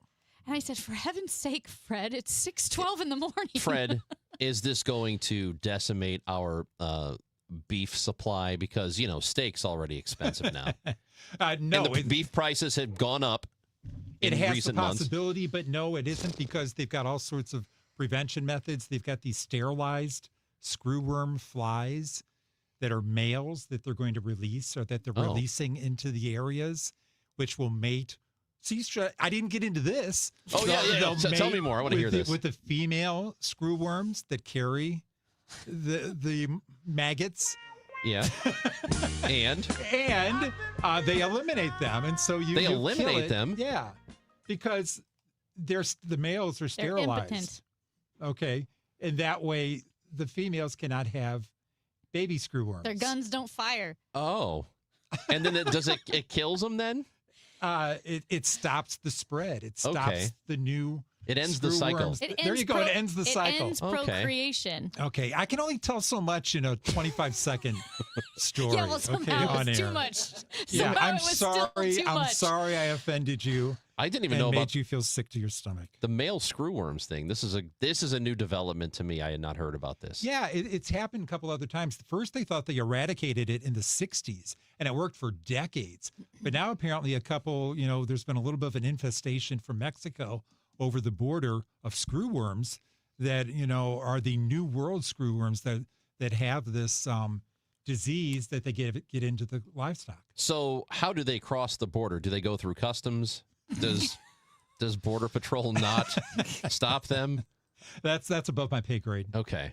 Now, Well, I'm curious how they get here. So, and you Train. don't have to get into this, Fred. I don't know, but I did, read that, some of like the Doge cuts and some of the different cuts that 25% of the staff responsible for tracking this disease was cut by the Trump administration as part of all their overall cuts. Do you know anything about that? I don't know about that. The last time we had a case in the United States, it was last year. It was a person that was an international traveler. A person had it? Yeah. And once it was found, they recovered. And they were treated and they recovered. I'm not sure what the treatment is. But so it's of small risk to people. You're most at risk if you deal with livestock and you have open wounds. I'm sorry if that bothers you. Well, is it a fly or a worm? It's a fly. That lays a worm? That lays a worm Okay. that uses its little teeth to bore into the animal. Oh. See? That makes sense. I actually gave you the sterilized version on the radio Like this the morning. screwworms. Right. Oh, there you are. See, that's The screwworm's impotent rage. Their No, guns this don't isn't fire. funny to some cow out there. well, no.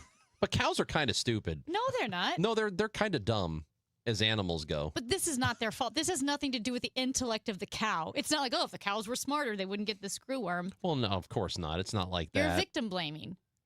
No, I'm pointing out that cows are not the brightest. So, Fred, since you are the health and religion editor, how Do you realize the last time we had Fred in studio, the Pope got elected? So now here we are. We got Pope Leo. Yep. And then we transitioned to The screwworms. Yeah. The Pope, when he was in Springfield, or not in Springfield, when the Pope was in Spain. He's in Spain. Okay, I'm sorry if I scared you. Those were two Did big I? Okay, differences, okay. and I That's could not right. believe I missed When- the when Pope was in Springfield. No. When the Pope was in Spain, and he was on the plane flying to Spain, reporters asked him a couple questions. One, what do you think about the possibility of the Bears moving to Indiana? Yeah, and yeah. his answer was the one that I stole earlier. He says that's above my pay grade. I can't really answer that one. And then when he was in the Pope Mobile, riding through the streets of Spain, someone threw him a T-shirt that had the Chicago Bears on it. And he was shown it, and he yelled out, "The Bears," which is something you'd never expect to hear Yeah. a Pope say, Uh-huh.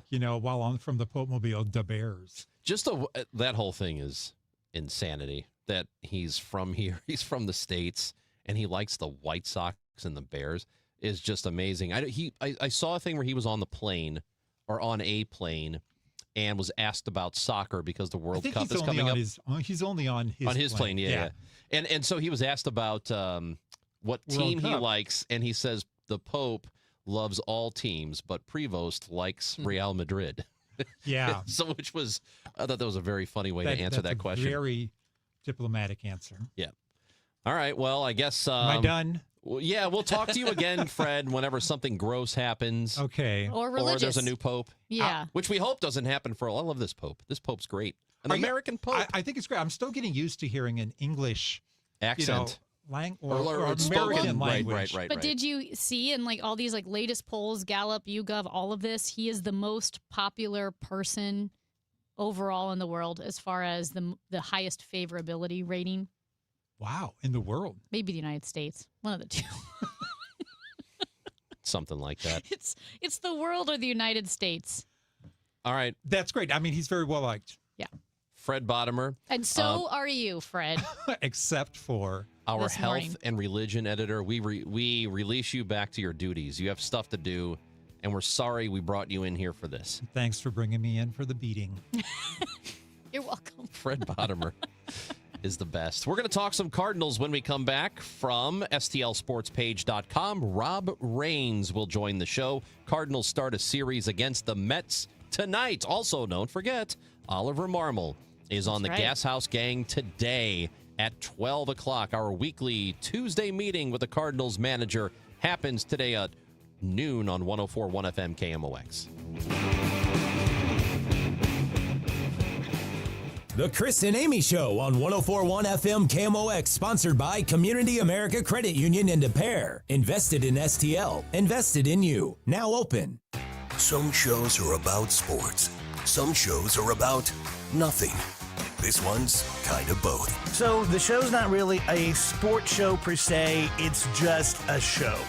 Glover here, we talk about whatever is happening, life, work, random stuff. And yeah, the Cardinals always find their way in. I'm a lifelong fan, love going to the games, love supporting the team, and love hanging out with you guys. The Dave Glover Show at 1, and then Cardinals baseball.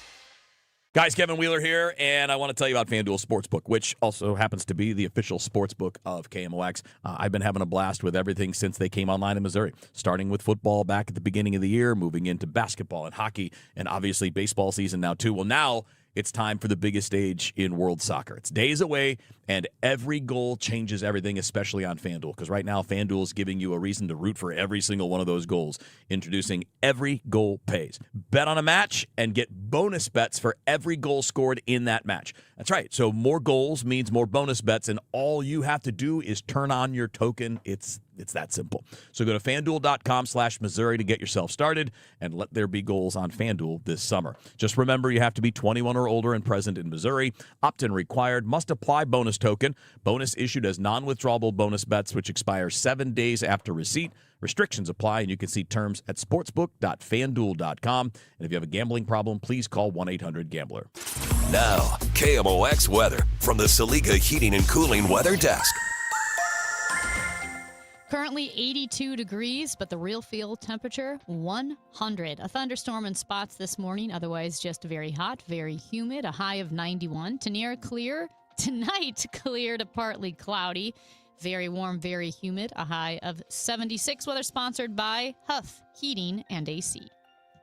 For dependable, no-pressure home comfort solutions, turn to Huff Heating and Air Conditioning. Locally owned and family-operated for over 40 years. Our team will work with you on a plan that fits your home's needs with financing available. And as always, your family's comfort is our family's business. Learn more at huffheating.com. Listen up. If you have not paid self-employment, business, or individual taxes in years, the IRS will find you. Hi, this is Lance Drury with the Lance Drury Law Firm. I offer real solutions. If you have unfiled returns, unpaid taxes, levies, or liens, call me, Lance Drury, today and let me get between you and the IRS. I'll protect your rights, including your right to appeal or even your right to take the IRS to tax court. At the Lance Drury Law Firm, our practice is focused 100% on fighting the IRS. Remember, IRS problems are legal problems, and they need to be handled by an expert attorney who's done it for decades. So call the Lance Drury Law Firm today. We're local. Our office is right here in St. Louis. Call 314-260-6120 or visit LanceDruryLaw.com to schedule your free consultation with your local tax resolution law firm. The choice of a lawyer is an important decision and should not be based solely upon advertisements. This is the story of the one.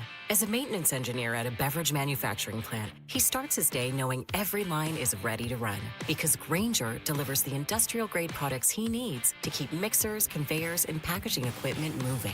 With Grainger's vast selection of bearings, belts, and motors, he keeps operations running smoothly, so nothing grinds to a halt.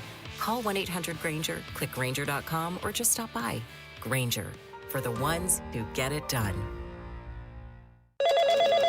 Another app for inventory, one for CRM. Oh, don't forget accounting. Wait, which login was that? Or you could use Odoo, one fully integrated system that does it all without the hassle. Ditch the app overload. Get everything your business needs on one platform. Try Odoo free today at odoo.com. That's ODOO.com. Today, the Cards, the Mets. Hamlin Total Access 515. First pitch 6:10. Cardinals Radio, 104.1 FM KMOX. Next pitch to Nootbaar is hit hard into right center field. That ball is smoked. It's back, and it's gone! Big fly, Lars Nootbaar gives the Cardinals a lead in the bottom of the 8th inning.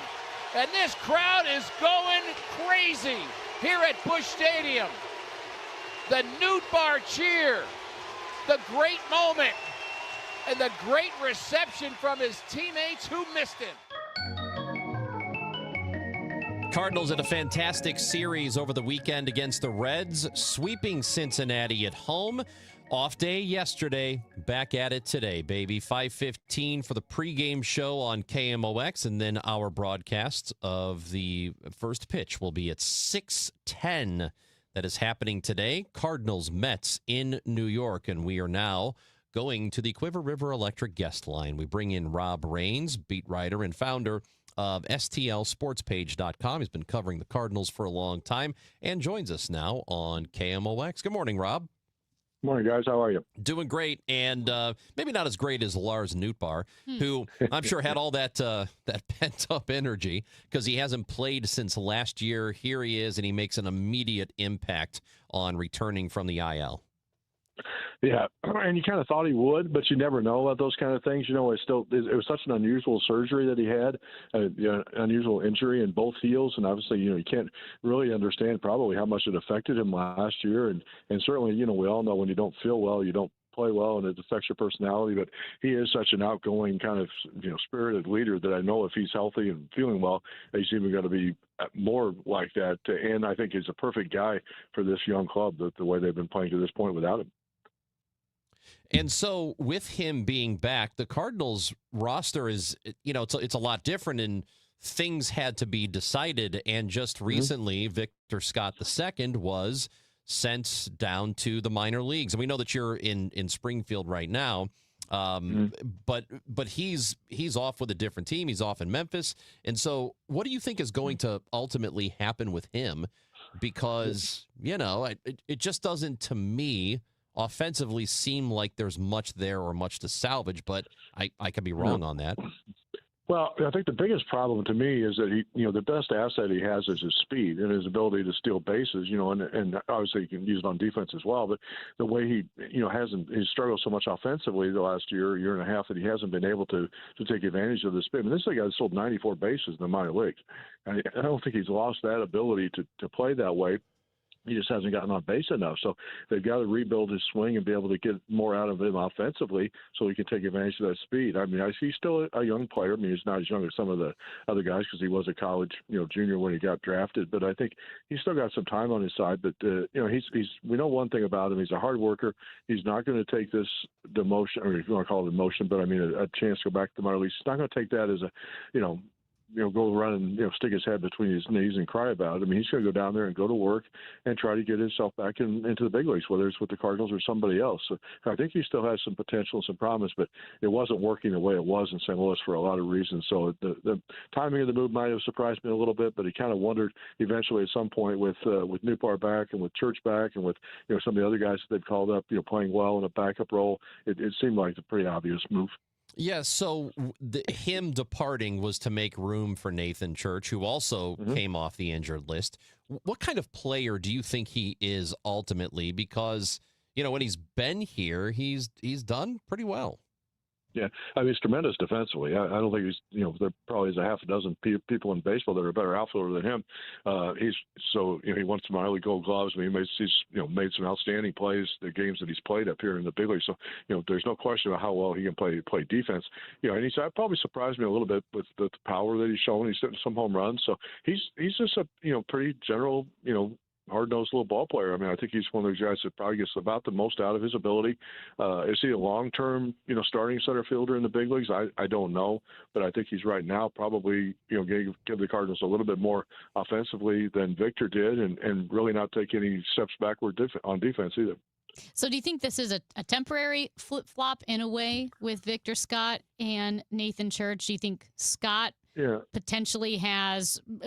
Well, he has more potential for a longer Major League Baseball career? It's hard. It's hard to say. You know, I mean, it just kind of. We'll know more about that when we see how the next month or 2 months or however long that he's at Memphis goes, and what he does offensively down there. I mean, I think center field is a spot. And left field could be too. I mean, there very much could be in play for the rest of the season and even going forward with the Cardinals because we all know Nootbaar's status as a veteran player makes him potentially a candidate to be traded at the trade deadline or perhaps over the off season, depending on what happens with the labor talks. So that would free up some spots in left field. And then I don't think it's really any coincidence that one of the Cardinals' top prospects now, Joshua Baez, has been playing primarily center field in Memphis. So, I see him more from what I've seen in the past of him and the Myers as a corner outfielder, but he's certainly getting a long look in center, and I don't think that's by accident.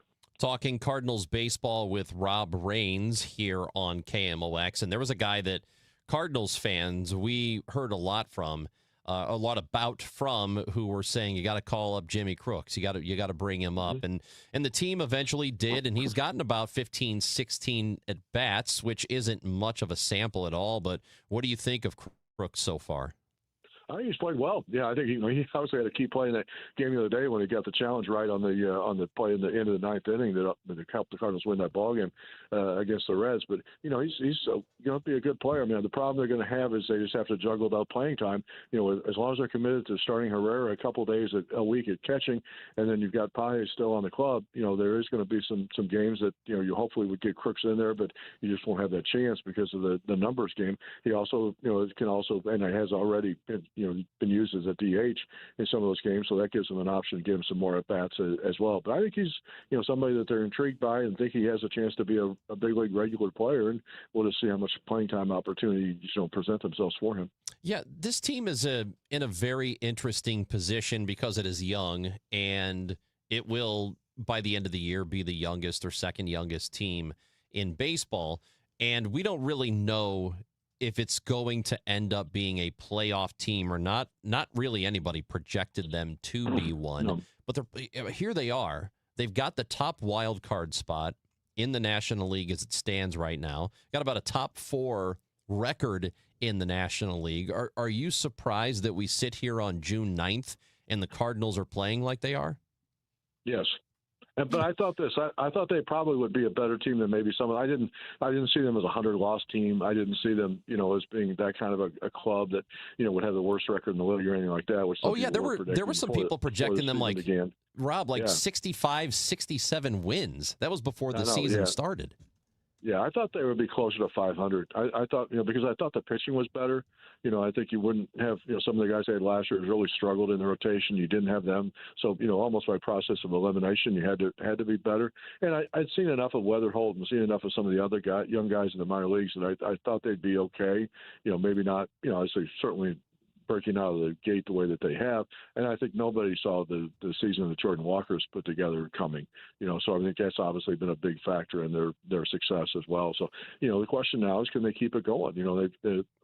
Baseball, as we all know, is always a game of adjustments. Okay, maybe some of these guys are a little bit better than other people expected, but how is the league going to adjust to them? And then how are these guys going to adjust back to the league? So that's where your, proof's going to come out. And I think the one thing about the Cardinals, I don't think really the expectation levels have changed, because I think these kids always expected to go out there and play well. I don't think they're going to be necessarily, coming into the month of July and leading up to the trade deadline trying to, chase the third wild card spot. If they feel like they can make some long-term moves and still going to make this club going forward, I think that's the route they're going to take. But it makes it a little more interesting, and certainly is more fun baseball to watch. Yeah, so you kind of went to a place I wanted to go, and August 3rd is the trade deadline. So we've still got some time before that happens, but if they're playing like this, the natural question is, do they add to this roster? And if they fall farther behind, I know you saw the Bob Nightingale report that they would trade Jojo Romero and Dustin May would be on the block. I figured those wouldn't be the only 2 guys. There might be others involved there. But how active do you expect them to be? If they are in the position they are in right now, either top wild card or third wild card, what do you think they do? I think they would add somebody if it would be somebody that they could add, in terms of long term. I don't see them making a move just to get a rental player in here for the rest of the season, unless they could get him for what they considered a very one-sided trade. I think they would still be looking on prioritizing players that will be here in 27, 28, 29, something like that. And they would probably be trying to trade the short-term players like May, although he has an option for next year, like Stanek, like Romero, who potentially will be free agents at the end of the year and may not be, somebody the Cardinals want to spend money on to come back, for next season. Oliver Marmol is going to be part of the all-star coaching staff. Dave Roberts is the manager of that staff, and he has chosen Marmol to be part of his staff for the game. What does that say about Oliver Marmol, or at least the way Dave Roberts feels about him? Yeah, I think it says that he's earned the respect of the other managers around the league. I think that's an assignment that they try to kind of spread around to different managers who haven't had a chance to be in that game before. And obviously based on experience level and how many years now he's been in St. Louis, it's hard to believe that he's getting up in the ranks of seniority within the league as far as managers go. So so I think that it was a good choice, and it was a way to reward Ollie for his work with the Cardinals to this point. The Cardinals prospect, Trey Richardson III, hit 5 home runs last week. And I know he didn't hit a home run for a while leading into May, and then they've been really coming fast and furious. What do you like about Richardson? Yeah, he's an interesting guy. He actually played high school baseball with Mason Wynn. He was his teammate in high school in Texas, and then went to Baylor, and then transferred to TCU. And the Cardinals drafted him a few years ago out of TCU. But yeah, never shown any kind of power like that. I think he had 4 home runs in his career prior to that stretch of hitting like 10 and 15 games or something like that. So an interesting guy. We'll see if he can, if he finally found something in his game that's going to make him do that, or it's just one of those little kind of fluky stretches that have happened. But he certainly got everybody's attention. And of course, playing at Peoria got everybody's attention. Because you are covering the Cardinals minor leagues, is there a guy that we need to pay attention to that maybe we are not? Well, the coverage is so good now of top prospects that I think we probably talked about almost most of them. The Doyles, the Rodriguez's here at Springfield. You got Tanner Franklin's coming on strong at Peoria. So I think we probably hit most of them. They got named Ty Pete, who was one of the outfielders they got in the trade for Seattle with the Donovan trade, who's hurt right now but is playing well at Peoria. I think maybe some people don't realize how good a prospect he is. And of course, the other guy that came in that trade that is Durangelo Sena, the switch pitcher that is now down here in Springfield, and kind of has everybody's attention because there isn't anybody in baseball who does what he does. Rob Rains, we love talking baseball with you. We appreciate your time. Thank you for being with us today. Thanks for having me. Talk to you guys soon. Rob Rains, Cardinals beat writer, and he founded STLSportsPage.com. Terrific Cardinals coverage there, and you should get it. Speaking of the Cardinals, June 17th, it is a week from tomorrow, right? Right, June 17th. It's a Wednesday. It is a Wednesday day game, 1 o'clock in the afternoon. Cardinals, Padres. Also happens to be Chris and Amy Day at the ballpark. Are you coming? It's a big deal. It's a huge deal. Huge deal. We have, first of all, cheaper tickets. Cardinals.com/Chris and Amy for $15 tickets to the ball game. That's right, in a special section. We will be there broadcasting live before the show inside Gate 1. And then we are going to be guest bartending at the Mississippi Yacht Club, which is the new pop-up bar. And they're going to change themes multiple times through the season. The last theme was, where did you go to high school? Which was a pretty cool theme. And this time around, it is the Mississippi Yacht Club. Float trip themed. Float trip theme, and we're going to be there. We're going to be serving you drinks. That is, again, June 17th, week from tomorrow, day game, Cardinals, Padres, special $15 tickets. In this economy? It's crazy. You can't go to a ball game for $15. I don't think you can go to a movie for $15. I don't think you can go to a Gateway Grizzlies game for $15. Nothing against Gateway Grizzlies, but, you can't get a 15. Well, maybe you can. I think you can. Yeah, probably. But $15 for a big league ball game? You're crazy to pass that up. Cardinals.com/Chris and Amy to get those ducats. And we hope to see you there next week. And we hope that, and we know you are going to be paying attention to the biggest soccer event in the world, and it only happens every 4 years. It is the biggest stage in world soccer. Days away, and every goal changes everything. And now with FanDuel, they want to get you in on the action and give you a reason to root for every single one of those goals. FanDuel is introducing Every Goal Pays. You bet on a match and get bonus bets for every goal scored in that match. You heard me right. More goals means more bonus bets, and all you have to do is turn on your token. Go to FanDuel.com/Missouri and get yourself signed up now if you haven't done it already. Maybe the World Cup or this event coming up here is the best way to do it. It's a great way to get involved. FanDuel.com/Missouri. Let there be goals on FanDuel. Must be 21 or over and present in Missouri. Opt-in required. Must apply bonus token. Bonus issued as non-withdrawable bonus bets, which expire 7 days after receipt. Restrictions apply. See terms at sportsbook.fanduel.com. Gambling problem? Call 1-800-GAMBLER. It's time for a $98 AC tune-up. I'm John Morgan of Morgan & Morgan. Why should you hire America's largest injury law firm for your case? There's lots of reasons. Just like there's a reason millions of people called us last year in their time of need. When it comes to fighting for justice and compensation, millions of people across the country trust us to go to battle for them. We became the largest injury law firm in the world for a reason. There's only one Morgan & Morgan, forthepeople.com. Injured? Dial #law or visit forthepeople.com for an office near you. This is the story of the one. As a maintenance engineer at a beverage manufacturing plant, he starts his day knowing every line is ready to run because Grainger delivers the industrial-grade products he needs to keep mixers, conveyors, and packaging equipment moving. With Grainger's vast selection of bearings, belts, and motors, he keeps operations running smoothly, so nothing grinds to a halt. Call 1-800-GRAINGER, click Grainger.com, or just stop by. Grainger, for the ones who get it done. Feel the rhythm and turn it up, St. Louis. Legendary rock icons Santana and the Doobie Brothers are bringing the heat to Hollywood Casino Amphitheater June 20th for the Oneness Tour 2026.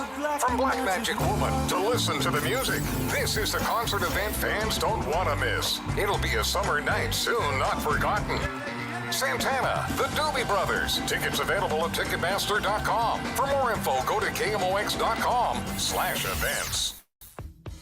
Nothing makes a gathering great like Eggland's Best Eggs. They're just so delicious with better nutrition, too. For us, it's eggs any style, as long as they're the best. Eggland's Best. Better taste, better nutrition, better eggs. Is reviewing life insurance on your to-do list? Now's the perfect time to add it. A friend recently told me that securing life insurance sooner rather than later can help you lock in lower rates for years to come. So I bumped this up on my list and got it done. I called SelectQuote and couldn't believe how easy and affordable life insurance is. I'm 40 and got a $500,000 policy for $16 a month. My husband's also 40 and his $500,000 policy was only $18 a month. Plus, with SelectQuote's same-day coverage, there was no medical exam required, and we were covered by the time we hung up. Knowing I have this checked off my list feels amazing, but the peace of mind knowing my family is protected feels even better. Call SelectQuote at 1-800-329-1010.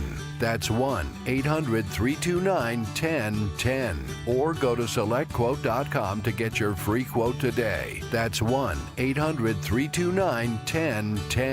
Details on example rate at SelectQuote.com. Alrighty, we are here in summer, and a lot of us are finding that our air conditioners doesn't seem to be cooling on.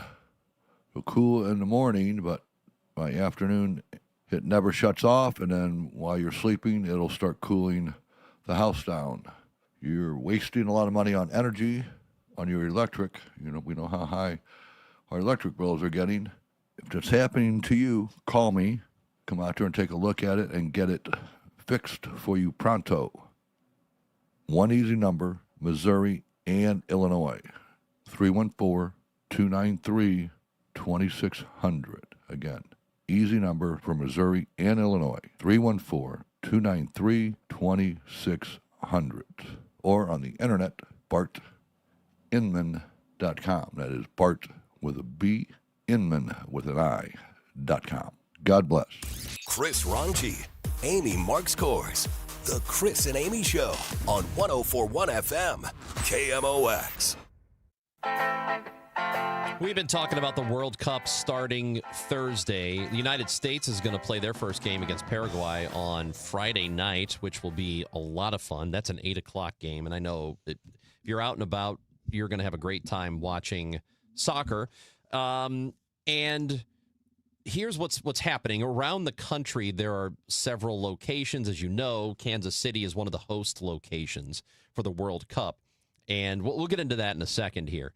But Chicago would have been really a perfect place for it. There's a lot of interest in soccer there. You have a pretty international community there, which in the international community, they love soccer. And so it would have been a perfect location for it. And Rahm Emanuel was the mayor of Chicago back in 2018 when all the bids went out, when they were trying to decide where the host cities were going to be.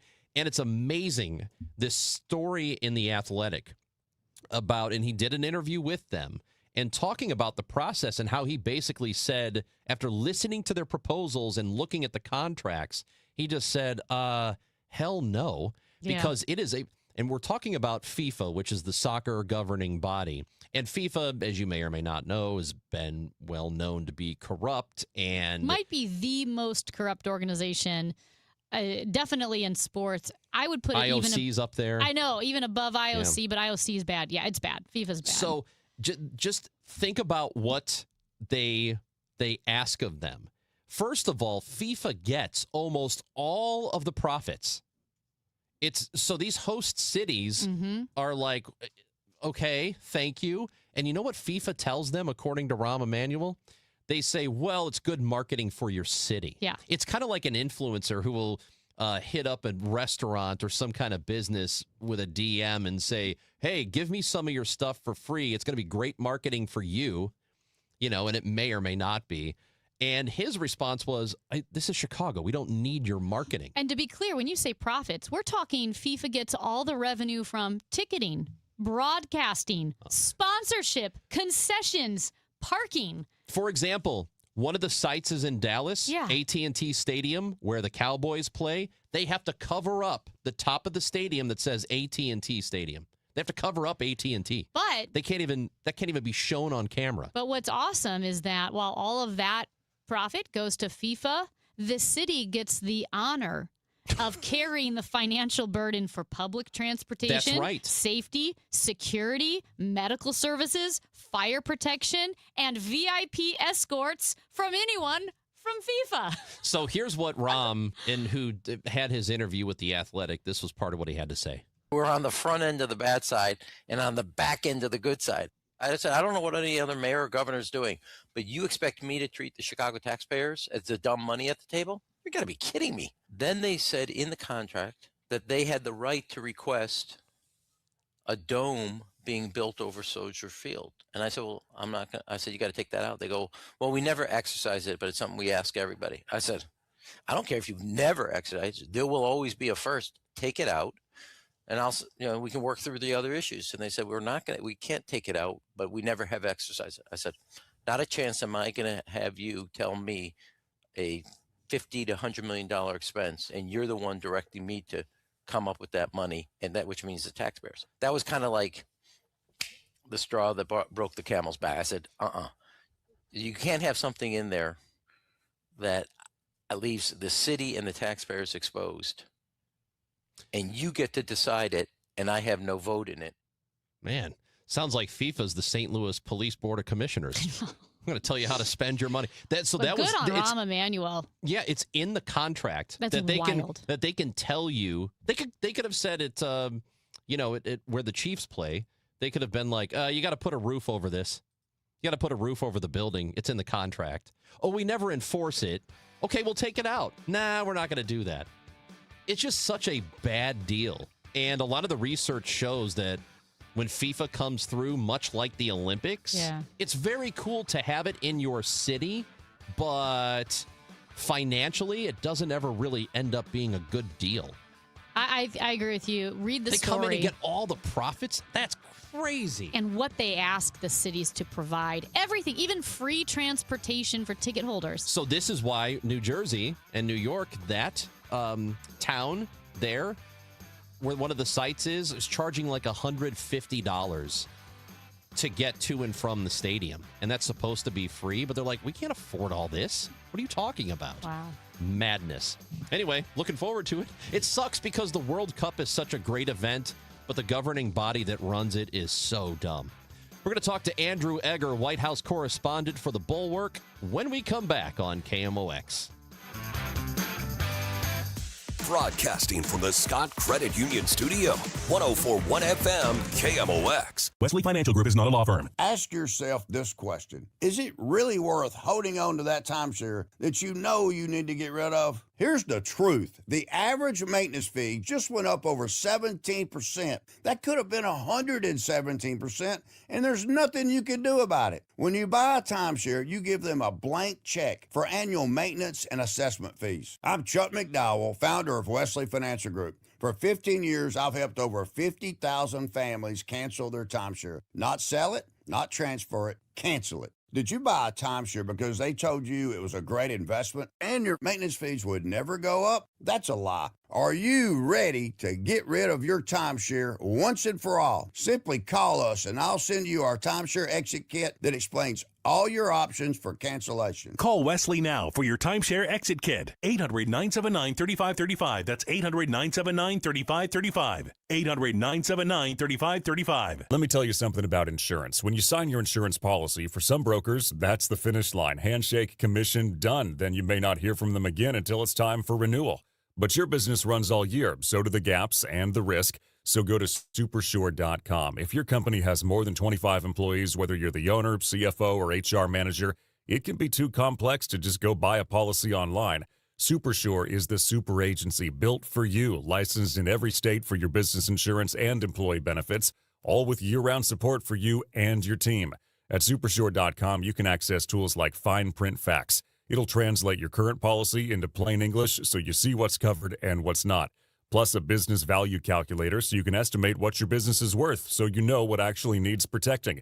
Go to Supersure.com. One super agency, one powerful platform, all your policies in one place. Supersure.com. That's Supersure.com. Paid for by Supersure Insurance Agency, LLC, a licensed insurance agency. You know, here in St. Louis, word of mouth still matters, and I'm pretty careful about who I recommend, especially when it comes to something as personal as estate planning. I'm Tom Ackerman. My family has been working with the Lederman Law Firm for over 20 years now, and the reason is simple. They don't just create documents and send you on your way. They help make sure your plan works. Because let's be honest, life changes. Family needs and circumstances change. Laws change. But most estate plans don't change over time as needs, circumstances, and laws change. They're outdated, sitting in a drawer. People assume they're fine, and their plan will work when they need it to work. At the Lederman Law Firm, it's not a one-time transaction. It's an ongoing process. They build a plan to protect your family and your assets, and then for a fixed annual fee, they help keep it up to date as both your life and assets change. Check out the Lederman Law Firm at LedermanLaw.com or give them a call at 314-514-9100. The choice of a lawyer is an important decision and should not be based solely on advertisements.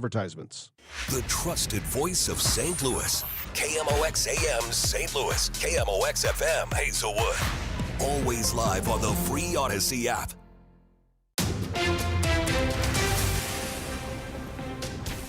It is 11 o'clock. We have sunshine and some clouds, 84 degrees in downtown St. Louis. I'm Debbie Monterey. Speaker of the House Mike Johnson this morning asked by ABC's Jay O'Brien if President Trump needs to change course on his plan to install Bill Pulte as acting director of national intelligence. President's prerogative. I'm going over there right now to visit with him and his team about a number of items. Some lawmakers are revolting against this decision of Pulte, citing his lack of any national intelligence experience. Attorneys are pressing for the release of a mosque leader, saying he's being denied diabetes care while in ICE custody. Lawyers for the president of Wisconsin's largest mosque say he's being denied basic care for his type 2 diabetes and has lost 30 pounds since he was taken into custody 2 months ago by ICE. Salah Sarsour is a Palestinian-born legal permanent U.S. resident. His attorneys say he's being detained on baseless claims of being a foreign policy threat. He has no criminal record in the U.S. They believe he was targeted for speaking out against Israel. DHS says Sarsour is in the U.S. illegally, and he'll remain in custody pending removal proceedings. They also say all people in ICE custody receive proper medical care. I'm Julie Walker. A new food hall in downtown St. Louis promises to offer more than just a menu. It's got a social space. It's going to have some game areas. It's got a rear patio that has a retractable roof. So I think all of that really combines to create an atmosphere where people want to gather. They can be social. They can get a variety of foods. That's Alex Oliver, CEO of Oliver Properties, who says the Wash Ave Food Hall will feature 6 food vendors, 2 bars, and vendors with desserts and snacks. He tells Total Information AM that his vision is to create a space for after-work gatherings as well as networking and conference opportunities. The Washington Avenue Food Hall is set to open in October. Bryce Claiborne of Cardinal Ritter College Prep is the recipient of a $10,000 scholarship from the St. Louis Sports Commission. While running the 200 meters at a track meet, the runner in the next lane tripped and fell. Claiborne picked him up and walked off the track with him without finishing his race. 6 other students won $1,000 scholarships for acts of sportsmanship. Want to own a drive-in theater? The Skyview Drive-In in Belleville is for sale. Steve Bloomer is the 3rd-generation owner of the outdoor theater that opened in 1949. He tells the Business Journal he's looking for the next great steward to carry on the Skyview's legacy. Movies will continue to be shown during the sale process. The almost 14-acre property is listed for $975,000. The weather is sponsored by Overhead Door Company of St. Louis. A heat advisory remains in effect this afternoon and this evening. Times of sun and clouds this afternoon, hot and oppressively humid with a high of 92. And AccuWeather real field temperatures over 100. Partly cloudy, very warm and humid tonight, though 77. Tomorrow more sunshine, breezy, very hot and humid in the afternoon, high 95 with real fields over 100. From the Saliga Heating and Cooling Weather Desk, I'm AccuWeather meteorologist Joe Lundberg on 104.1 FM KMOX.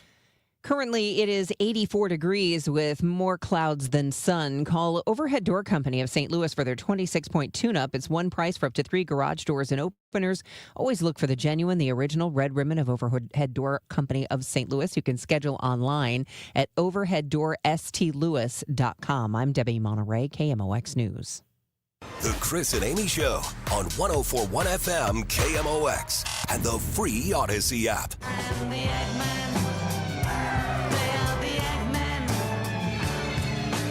Every week we talk to Andrew Egger, White House correspondent for The Bulwark, and he is a co-author of the Morning Shots newsletter. And he joins us today on the Quiver River Electric guest line. Andrew, it's good to talk to you. How you doing? Hey, guys. I'm great. Thanks for having me. Have you been mercilessly booed today? I try to live every day as though the merciless boos are going to be right around the corner. I try not to worry too much about it, but no, I actually haven't even left my house yet this morning. So there have not been a lot of opportunities, a lot of video and audio content to get under my belt. But this is the last one, so we'll see whether I get it when I get back out there in a bit. Well, I think if you are booed, what do they say? If you're booed from both sides, you're doing it right. Is that what they say? Yeah, well. If you're making everybody mad, you must be doing something right. That's what I tell myself, Andrew. I must be doing it right. Okay. Something to that. So let's just get the latest update on the conflict with Iran, because we know over the past few days, Israel and Iran were exchanging fire as well. Israel going after Hezbollah in Lebanon. Where do we stand? Let's start with Israel and Iran. Yeah, I mean the fog of war stuff here is still pretty remarkable. Mm-hmm. The biggest new news is that there was a U.S. helicopter that went down near the Strait of Hormuz. They got the crew out of there. They were rescued, but there's not a lot of details that we've got there. But it just continues to kind of underscore that we are really still in I don't want to say a ceasefire in name only, because the name matters, right? Like the fact that everybody is still sort of trying to behave as though there's this ceasefire in place is significant. It is important. It keeps, it places a certain amount of restraint on these actors, but it is not true that we are really at ceasefire at this point. Nobody seems to really know what that means for the negotiating. We really are in a lull when it comes to just sort of public statements from this. Israel and Iran both walked back from their kind of increasingly open hostility over this weekend. They were really trading fire, from homeland to homeland for the first time in months, which was at that point the biggest transgression of the ceasefire that we've seen since April or May. Depending what we find out about this U.S. helicopter going down, that may sort of take its place as the biggest transgression of the ceasefire, because obviously it's America that's involved at that point. But for the time being, we had this big flurry of conversation about negotiation last week, but that seems to have petered out, and we're all just sort of back in the holding pattern that we have been talking about. You and I have been talking about now for months at this point. Yeah, and there was a story by CNN earlier today, very early this morning, and then they called it the Strait of Hormuz leaking oil, meaning that there are still oil shipments that are somehow getting through. And that is one of the reasons that prices haven't really got, they're still bad. They're still much higher than they were back in March, but it's somehow there's still some getting through. Do we know the ins and outs of that? Yeah, so there's basically three things that are keeping oil prices from being as catastrophic now as people had feared they would get. Or that, in theory, they still could get later. One of them is that there has been, like you say, this leakage, that Iran's control of the strait is not as complete as it would like the world to believe. That obviously it remains a risky prospect for these ships to traverse the strait, because any amount of risk in terms of people firing rockets or sending drones toward your ship, you want that to be a 0.0% chance that that's going to happen when you have a giant boat full of oil on the open seas, right? But nevertheless, there is some of that happening. There's also some gas and oil that's been diverted through pipelines, you sort of short-circuiting the strait altogether. Obviously, there's a limit on the capacity that you can get there, but that has helped some. And then the third thing is just this massive depletion of various governments' strategic oil reserves, right? So we have all this stuff that's just been sitting around for a rainy day like this that we've been spending down through. Obviously, the oil reserves there, that's the one with the biggest expiration date on it, and that's why we are still seeing a lot of experts saying we might not be far from that real shock in oil prices that has been long predicted but hasn't yet materialized. And then conversely, if it is true that Iran is continuing to degrade its own missile and drone capacities, you could hope that that will also continue to degrade their ability to meddle with transit in the strait, and that even if we don't get like a real full reopening, hopefully you will still see the amount of traffic that's going through there now keep picking up. Obviously what everybody wants is for the strictures to just come off and for people to be able to transit the strait freely. There is still at least that hope of more positive growth in that direction. Andrew, last week, the Department of Defense cut down its number of recognized faith groups, I believe in the military, from more than 200 to 31 recognized faith groups. You wrote about this for the Bulwark and the cleverly titled Repentagon, which is pretty funny. And what is the significance of this cut? This is something that I've never thought about. What does the Department of Defense consider a recognized faith? So what is the significance of a recognized faith for the Department of Defense, and what is the significance of them cutting down on that number and why they did it? Yeah, so this is one of those stories that is important not so much for the reason of what happened itself as for what it signifies, right? Because what really happened here was just a pretty small procedural change. It has to do with military chaplains, faith leaders in the military, and the way that, information about troops is processed for their use in terms of aiding the soldiers under their spiritual supervision. So basically, whereas before, when you were like filling out a questionnaire as a member of the armed forces, you might have 200 some possible options to choose from. Now that drop-down list is just 31, or now it's 30, and it's not, you could still have whatever you wanted on your dog tags and things like this. I mean, it really was just sort of like this category, this recategorization, I guess is the right word. But the reason it became controversial was not because of any of these small little religious groups that Hegseth left off and the Department of Defense left off, New Age belief or humanism, or I think atheism is no longer considered an option in the drop-down list. The thing that became controversial, particularly on the right over the weekend, was how they categorized many of the groups that remain on the list. So there's a bunch of Christian denominations on there that are all listed as, Christian, Catholic, Christian, Lutheran, Christian, Pentecostal, whatever. Then also in the drop-down list, but not labeled as Christian, is Church of Jesus Christ of Latter-day Saints. It's the Mormons. There are obviously a number of LDS congressmen and women and senators on the Republican side of the aisle, and Utah Senator Mike Lee took umbrage with this. He said, hey, what's the deal where you're labeling all these other groups, and also including, by the way, Jehovah's Witnesses and groups like this?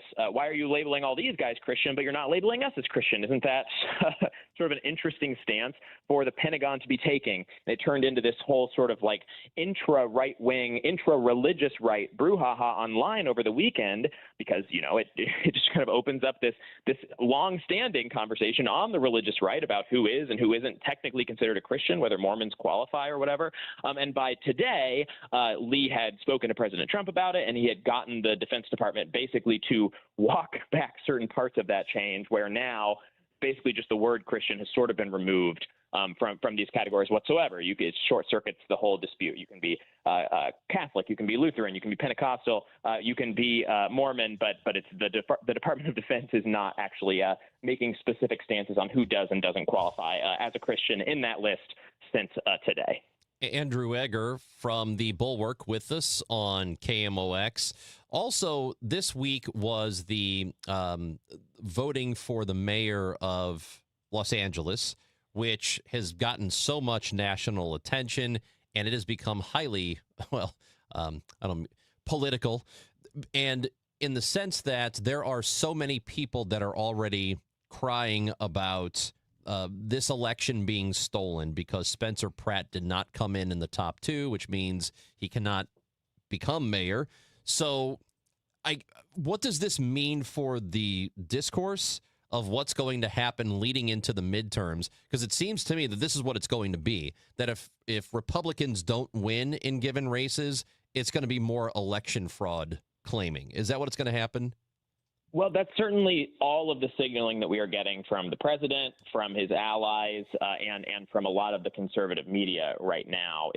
There's a real difference between the kinds of things that we saw in the immediate aftermath of the 2020 election, where it was kind of the first time that these voter fraud concerns had caught on like wildfire. And a big part of what we saw was this enormous manufacturing of stories and particular, supposed instances, none of which really panned out once they were investigated and looked into. But you saw, these things catching fire as rumors on social media, in right-wing media, on Fox News, and certainly all over the conservative media internet, of ballot boxes being swapped out by specific election officials in Phoenix, Arizona, or in Fulton County, Georgia, or up in at a vote counting center in Detroit, and like specific supposed examples of fraud. What has been really astonishing to see now with this mayoral count is there hasn't been that kind of stuff. We have not seen any specific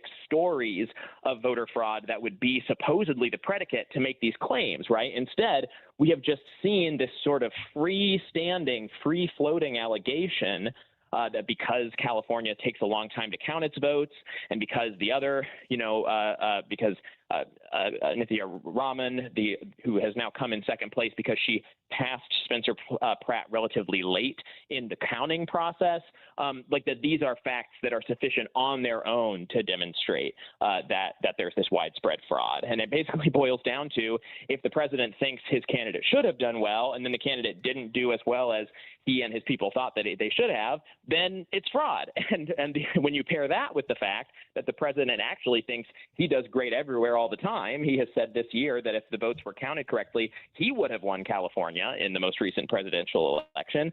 That's just a recipe for basically declaring fraud everywhere all the time. And there has been a really astonishing and kind of upsetting lack of pushback from anywhere else in the Republican ecosystem on this stuff. We got Speaker of the House Mike Johnson yesterday basically parroting these claims and basically saying, some of this stuff is so diabolical and so kind of far upstream that there's no way of proving it or even showing that it happens. But I think everybody knows, he said, I think everybody knows that there's something fishy going on here. So it's a really, really kind of unstable and bad state of affairs. The worst thing about it is all these people know better. Every single one of them, including Mike Johnson, smart enough to know. Come on, man. He didn't win. He wasn't going to win in California, in Los Angeles. Mike Johnson is smart enough to know. I go back and forth on the question of the president, honestly. I mean, I'm being a little bit glib, but I mean, he genuinely has superhuman confidence in his own political abilities, and he really has cut himself off from most kind of nonpartisan information streams. He thinks the polls are cooked up and rigged. He thinks the vote counts are cooked up and rigged. I mean, he really has severed a lot of the argumentative cables that could be keeping him tied down to notions like, well, come on, I didn't win California. California's a giantly Democratic state that Republicans haven't won for decades.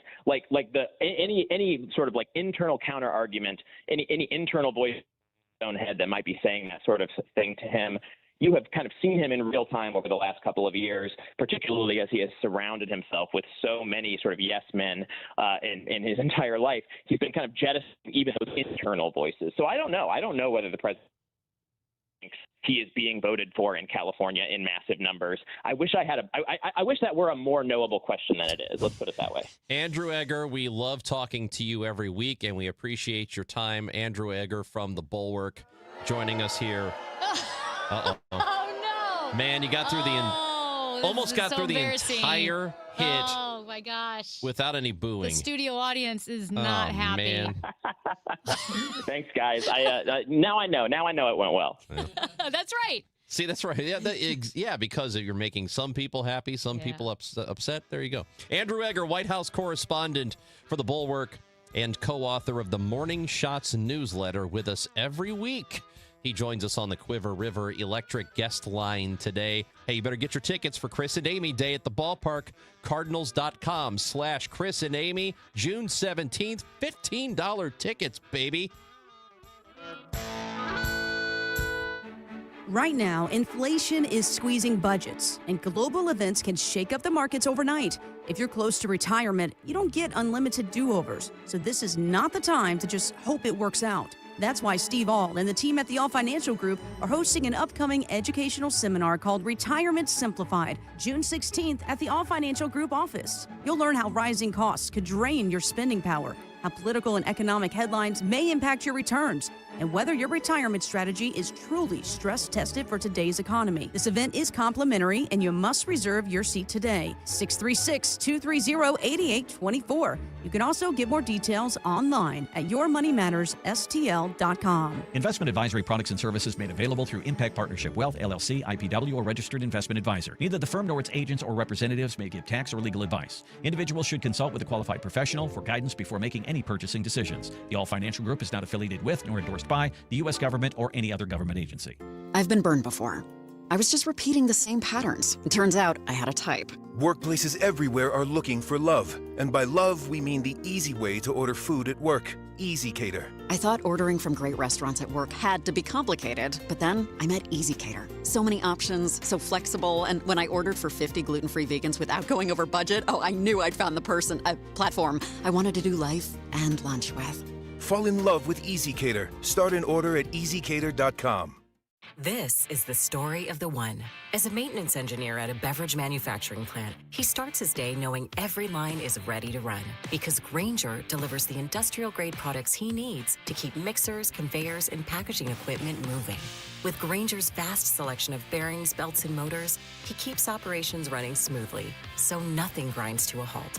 Call 1-800-GRAINGER, click Grainger.com, or just stop by. Grainger, for the ones who get it done. What if you could better understand your risk for chronic disease and cancer before symptoms ever begin? With your disease risk from Siteman Cancer Center, you can take a quick, evidence-based assessment that looks at factors like family history, lifestyle, and everyday habits to provide personalized insights about your health. Your health story is shaped by more than genetics. Nutrition, physical activity, sleep, tobacco use, and routine screenings all play an important role in your future well-being. Knowing how these factors work together can help you make informed decisions and take action earlier. When it comes to prevention, knowledge is powerful. In just a few minutes, your disease risk can help you better understand your health risks and provide practical guidance to support a healthier future. Take the first step today. Prevention begins with awareness. Visit siteman.washu.edu/YDR. That's siteman.washu.edu/YDR. Glover here for my friends at Cantor Injury Law. Cantor is local, and we're here doing the work every day. We're right here in St. Louis, and we're ready to fight for you. CantorInjuryLaw.com or call 314-628-9999. The choice of a lawyer is an important decision and should not be solely based on advertisements. The Chris and Amy Show on 104.1 FM KMOX, sponsored by Community America Credit Union and Apair. Invested in STL. Invested in you. Now open.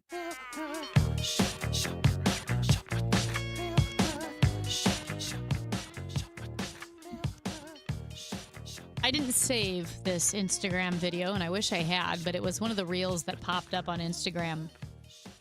And some lady was talking. Just, you know how they sometimes they'll have a video of somebody sitting in their bedroom saying, "Here's what I think. What do you think about this?" And that's all she did was, "Hey, have you ever been to a city that just gave you the ick? Have you ever been to a city where the vibes were off, like you didn't like it, something was wrong, all you knew is, I got to get out of here"? And she was explaining that and said, "I've had that one time." She said it was St. Louis, Missouri. I don't know what it was, but that city gave me the ick. The vibes were bad. As soon as we were downtown, I knew I wanted to get out of this city. I never want to go back. And we don't know where she was from? No. Right? No. So then she said, tell me, have you ever been to a city that, gave you the ick or bad vibes? And this post was going semi-viral. I mean, I don't know how many followers she had, but there were thousands and thousands and thousands of comments. And I, honest to goodness, opened up the comments expecting everyone to pile on St. Louis. Nobody piled on St. Louis. Everybody had a different city. LA, Paris, New Orleans, Houston, Dallas, Raleigh. It was basically, if you could think of a city, it was on the list. And in fact, I started Googling trying to find this lady's post because I thought I'm going to play the audio, and I could not find the post. But I Googled, what city gives you the ick? Bad vibes Instagram. What city gives you bad vibes Instagram? And some of the cities that were highlighted on Instagram and Reddit, they said frequently users say Los Angeles, Miami, and Albuquerque are major cities that give off bad vibes or dark energy. The Los Angeles users on Instagram and Reddit said that LA's overwhelming traffic, stark income inequality, and the cutthroat nature of the entertainment industry. Okay. Apparently, Albuquerque, New Mexico is frequently cited for chaotic energy, high rates of property and violent crime. And they describe the city's atmosphere as unsettling, messy, and predictable. But I mean, like I said, Paris was there. Dubai, people said it had zero soul. It felt staged and manufactured. Las Vegas gave people the ick. It was every city you could think of was mentioned. But not St. Louis. And do you know how happy I was? I felt like that was a victory. Screw this lady. Right. Nobody cares about her. She was the one that said St. Louis gave her the ick, that it had bad vibes, bad energy, and she had to get out of. Good. Beat it, loser. But nobody else echoed Don't come that. back. I'm a little surprised because people do like to beat up on St. Louis. And I'll be honest with you, I can't really think of a city that I have been to where I'm like, I got to get out of here. The only time I sort of felt that way is driving through West Virginia a few months ago. The whole state? There was a part we stopped to get gas, and then we went into a store just to, and it was like, I don't know, man. It was a regular convenience store, but then a bunch of fishing equipment. Which, okay, I get it because there's, the gas and but that's bait not why. and It's tackle not is famous. It's not the bait and tackle that did it. It's just that's where we stopped, and this was the area. Okay. I felt like I don't know if I want to be in West Virginia anymore. And then we eventually got out of there. Interesting. Yeah. I could see now here. This is controversial. People are going to disagree with me because I know Tom Ackerman would disagree with me because he loves this city. I don't think I would. I don't think New Orleans is my vibe. Oh, I love New Orleans. You love it. I know Love Tom it. Ackerman loves New Orleans. Yeah. But I think it's kind of the fortune tellery type. Don't they have a lot of that kind of vibe down there? Yeah. In fact, Not Jackson Square. Magic. What am I thinking? What is the word I'm thinking of? But it's like fortune Voodoo. tellers. Voodoo. Thank Okay. you. Yeah, the voodoo vibe. I don't think I'm a voodoo vibe. I'm also not a big drinking vibe. So I'm just probably not made for New Yeah, Orleans. because it's a fun city. You're not made for I'm it. fun. So I don't like voodoo. Well, here's what you should know Go about. do that voodoo that you do so well. Here's what you should know about fortune tellers. I don't think they're very good because. What did they tell you? Well, so I was there many years ago, like 20, and I had met somebody when I was there, and we were walking through Jackson Square, and there were a bunch of like fortune tellers and people selling goods, and it was a cool vibe. It was at night, and she's like, "Let's go to one of these fortune tellers." So we sit down, and I've known this person for 2 days, and the fortune teller said, "Oh," and I think she read our palms. Yeah. That's what she did. She looked at our palms and she said, "You two are going to be together forever." I never saw her again. The fortune teller? No, this woman. This woman. Yeah. Well, I mean, we talked a lot, but I never saw her again. So I don't think the fortune teller was correct. Yeah, I don't think so. I don't think so. Isn't Cherokee Street kind of a New Orleans vibe? No. It's not music and voodoo. I thought it had that.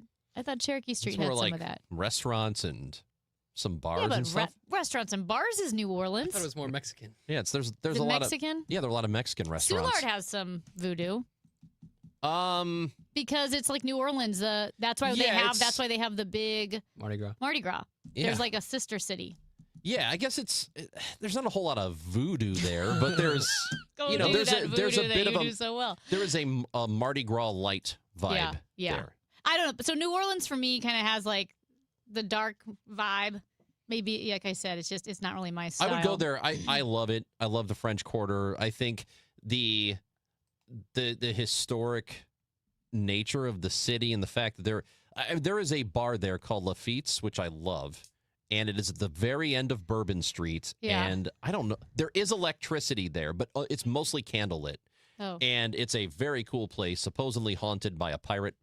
And it is known as the longest running bar in the country that never shut down during Prohibition because New Orleans was kind of left to itself during Prohibition. And so this bar just kept running, and now there's so much cool history there. I did love have it. some family that went to New Orleans they're not voodoo or drinkers either. However, they really enjoyed it because I think they went on historic tours. Yeah, we did a ghost tour. Said it was.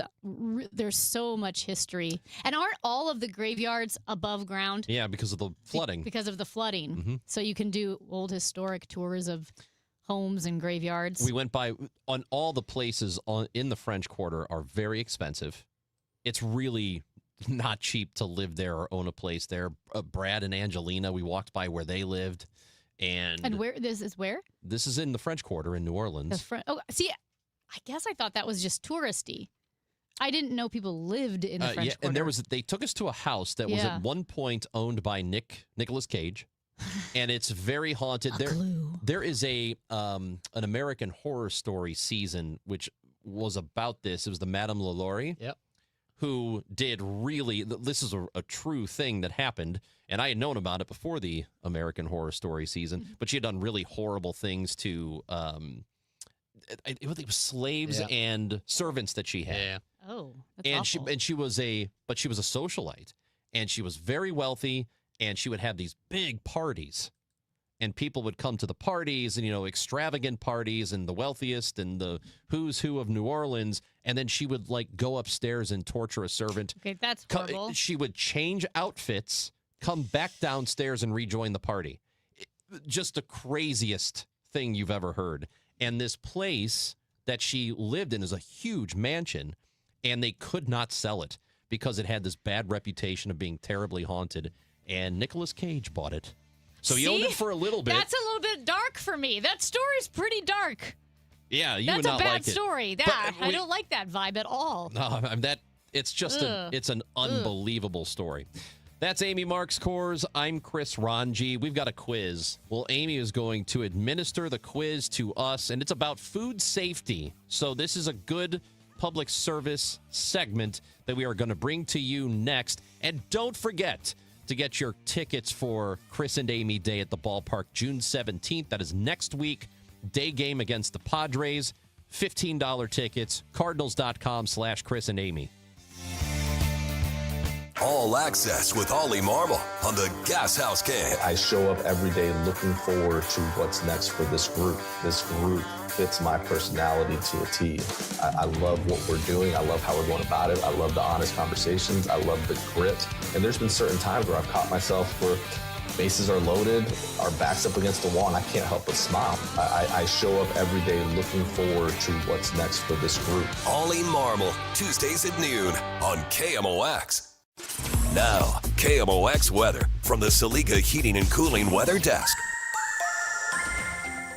It's 87, but guys, it feels like 103. Hot and very humid today, a high of 91. Tonight, clear, partly cloudy, very warm, very humid, a low of 76. Weather sponsored by Financial and Tax Strategies.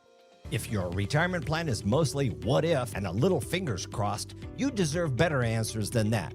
Check out Wealth and Wisdom Saturdays at 7 a.m. here on KMOX. I'm Gary Goldberg. Call 800-966-1690. Things in Washington, D.C. may seem unsettled at times by their lack of progress. But one department in the U.S. government is progressing. That is the IRS. Hi, this is Lance Story with the Lance Story Law Firm. The IRS is in full function to collect on unpaid taxes. If you've been putting off a tax problem, it's time to call the Lance Story Law Firm and get it resolved. Don't think the government is too busy to focus on my issues. Too many of my clients thought the same. So if you owe back taxes or haven't filed returns in years, it's time to call the Lance Story Law Firm and finally resolve your tax issues. Remember, if you have tax problems, you have legal problems. Call the Lance Story Law Firm. Our office is right here in St. Louis. Or call 314-260-6120 or visit LanceStoryLaw.com to schedule your free consultation with your local tax resolution law firm, the Lance Story Law Firm. The choice of a lawyer is an important decision and should not be based solely upon advertisements. The pitch.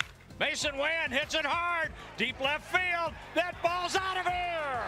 Community America Credit Union has been helping people like you and me, shortstop Mason Wynn, to win big for 85 years. Cash back with your free checking. Win.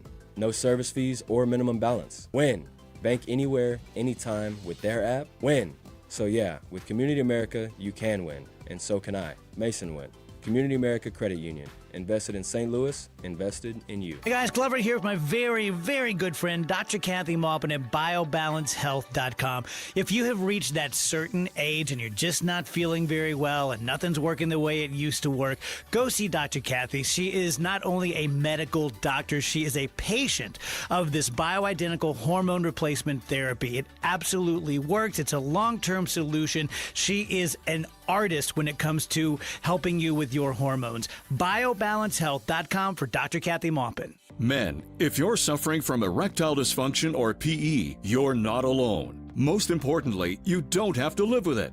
Paramount Men's Medical Center restores men's sex lives in just one visit. Their painless breakthrough treatments eliminate ED and PE, even when Viagra and Cialis don't work. Here's Dr. Simovitz, specialist in men's health. Paramount Men's Medical Center's painless breakthrough treatments eliminate ED and PE, regardless of age or medical history. 98% of patients see instant results right in the office. Men are now lasting longer than they ever imagined. And the best part, at Paramount Men's Medical Center, your consultation and first treatment are free. Qualified patients even get their testosterone checked free. Call 314-720-8444. 314-720-8444. Take control of your sex life. Call now. 314-720-8444. This summer, there's no better place to catch Team USA in the FIFA World Cup 26 than the Beer Garden at Anheuser-Busch. We hosted KMOX listeners there last week, and trust us, the atmosphere is incredible.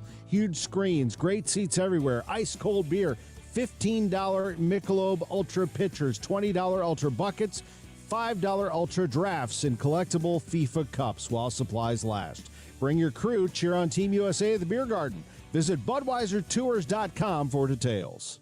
This is the Gas House Gang from KMOX. Bernie Nicholas and the Gas House Gang, today at noon on America's Sports Voice, KMOX.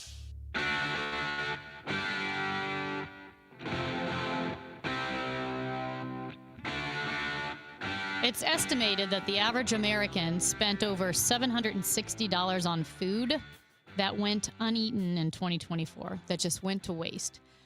A month or so ago, was ill, and I think I threw away $120 worth of food because I made this. I went to the grocery store, I stocked up on fresh, vegetables, chicken, things that go bad after a few days if you don't eat them. And then I got sick and I was living on broth and applesauce for about 2 weeks. And so I had to throw all of it away, which was awful because it went bad. But I don't know. I'm very careful with the food I eat. I don't want to risk getting sick. And I bought this rotisserie chicken last week. And it was actually a Whole Foods rotisserie chicken because it was on sale. It was like $2 off. Yeah. Oh, I'll buy this. I'll buy this sucker. Their chicken's really good. It's very good. I like the rotisserie chickens because I have to admit I can't eat the Costco ones. They're suspiciously big, and I love Costco, but I don't like the Costco rotisserie chickens. But anyway, this one was on sale, so I bought it, and I'm eating it, and I noticed the meat felt like denser. I don't know how to describe it, but I thought, is it dense because it's not cooked all the way? And then I was like pulling it apart, and there were a lot of those red streaks, which like look like blood or veins or whatever. There are red streaks the closer to the bone that you got. So I thought, okay, Amy, do not freak out. You're going to be fine. So I kind of ate the legs, the wings, and the outside of the chicken breast. But as you got closer, like the meat to the bone, it was, I don't know, Ron, it just grossed me out. There was so many red streaks, and light red, dark pink, whatever you want to call it. And I guess sometimes there's just veins in the chicken. Anyway. I'm sure it's fine. I didn't eat that part. So the Washington Post has a quiz on whether or not your food is good. I'm going to give you the quiz, whether or not you should eat the food. Because it starts with a roast chicken. Okay. So you roast a chicken. Yeah. Your thermometer says the thickest portion is 165 degrees. But when you slice into it, you find red and pink areas. Mm-hmm. Now you're second guessing it. Should you keep eating because it's a safe temperature? Sometimes chicken looks like that. Should you keep eating but avoid the red and pink areas, or should you put it back in the oven? I'd say keep eating it. If the temperature is right, then you're good. That's right. Yeah. You got it right. And that's what I did B, which was I kept eating, but then I avoided the red and pink areas because they grossed me out. So I remember one time in college, it was my first year actually, and we had a really good cafeteria in the dorm, and they had rotisserie chicken. Yep. Got it, and it was pink. And my buddy was like, this doesn't look right. I'm taking it back up there. So he went up there, and the lady said, it's just a pink chicken. You're okay. And we thought she was full of crap. Yeah, I've Then never we heard of looked a pink into it. chicken.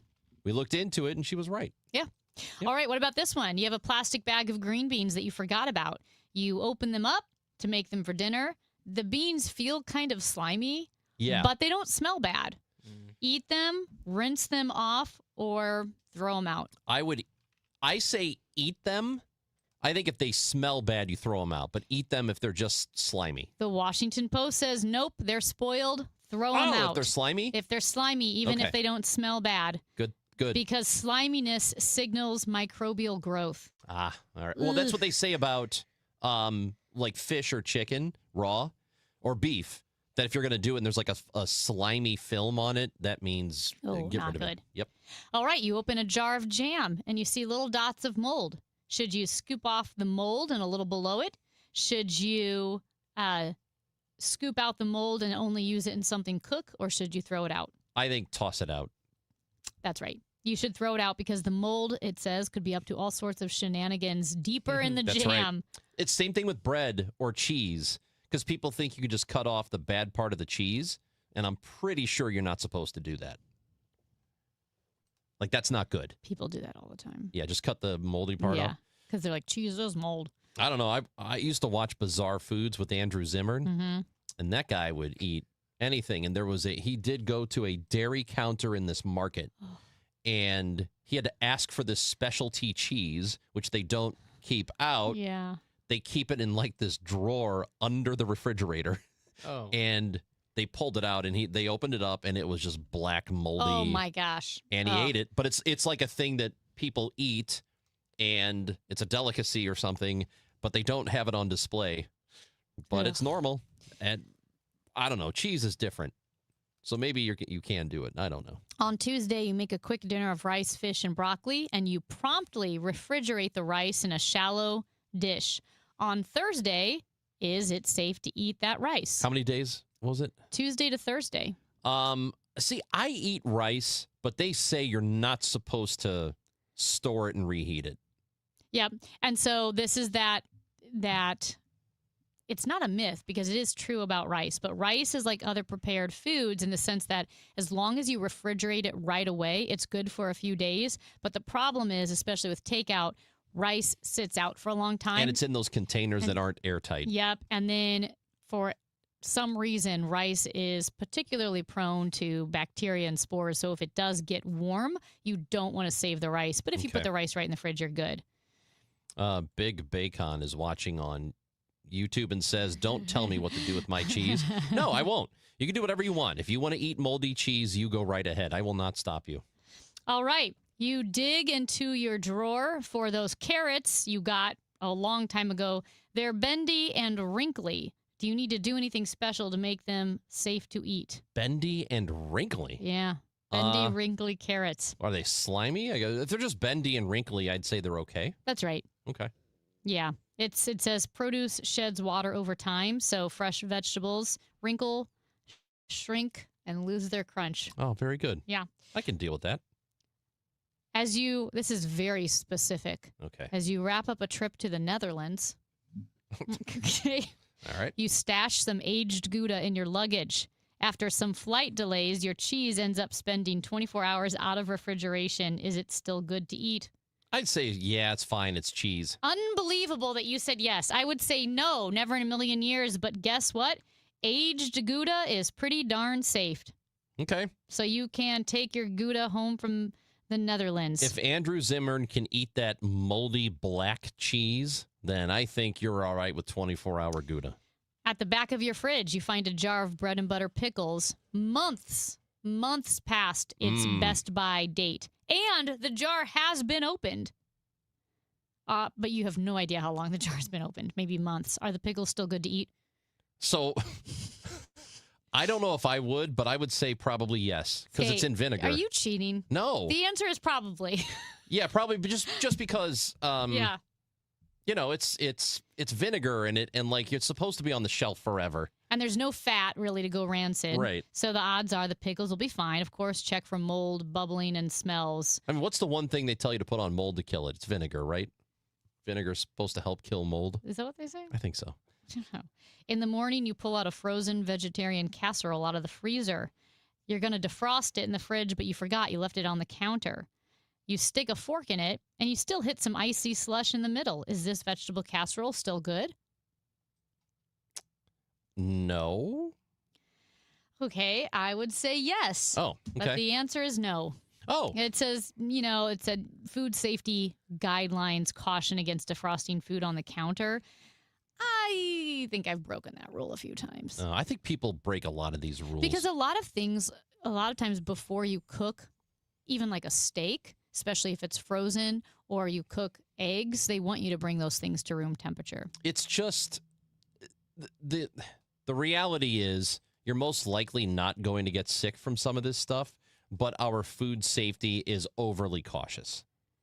And I think it's fine that it's overly cautious. I guess the old better safe than sorry trope applies, doesn't it? I think so.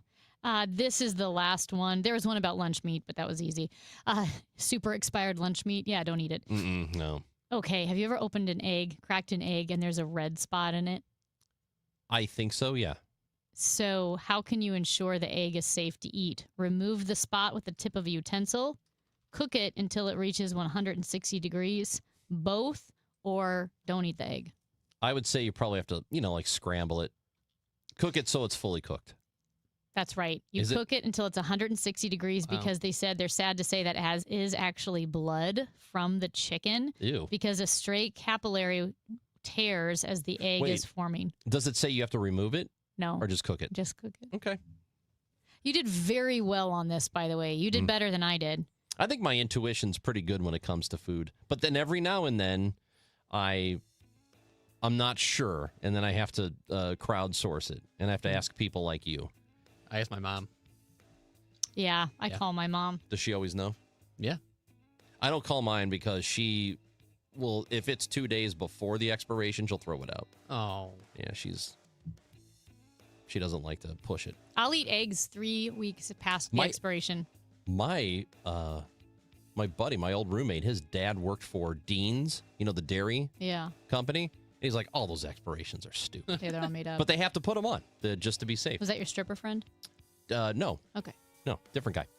Chris and Amy on KMOX. Gas House Gang comes up at noon. Oliver Marmol scheduled to join the show today here on 104.1 FM.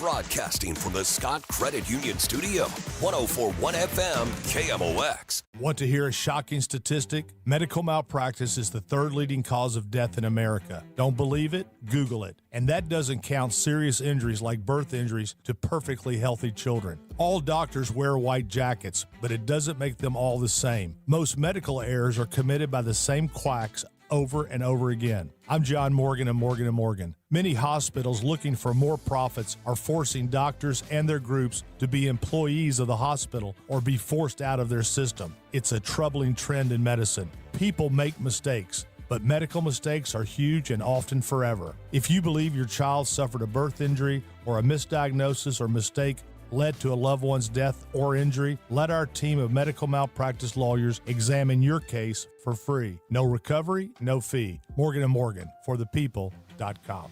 The choice of a lawyer is an important decision and should not be based solely upon advertisements. Past results afford no guarantee of future results. Every case is different and must be judged on its own merits. Hey guys, Glover here with my friend Stewie from Stewart's American Mortgage Corporation. Stewie, I think this is going to be a strange season for real estate. Just kind of feel it in my gut. What can people do apropos of their mortgage to put themselves in a better position to get that house? You know what, Dave, that's a great question. There's a bidding wars that are going to happen this spring. You want to get the house. This is how you're going to make things better. Number one, we give you the power of the pre-approval letter. That means you can go into our portal and generate the letter and edit it for any amount you want up to the amount you're approved without chasing the loan officer. Number two, the bagel loan. No closing costs, no title fees, no lender fees, no appraisal fees. It's a bagel. Bagel looks like a zero, easy to remember. Add that money you would normally pay onto your bid and beat the other offers out. And you know what? The third thing is we can close fast. 10 days. They're going to look away at the other offers because most lenders take as much as 30 days to get done. You can call or text Stewie at his West personal cell phone, 314-324-4440, or you can Google the Bagel Loan, NMLS 226715. Grab your shades, your float trip gear, and join us June 17th for Chris and Amy Day at Busch Stadium. We'll be broadcasting live from the Mississippi Yacht Club pop-up bar outside Gate 1, hanging with fans and serving up some fun behind the bar. Live music, Fred Bird special guests will all be there. Plenty of chances to stop by and say hello. Plus, you can sit with fellow Chris and Amy listeners in our special section for just $15. June 17th. Chris and Amy Day at the ballpark, $15 tickets. Get your tickets now, cardinals.com/Chris and Amy. Go Cards.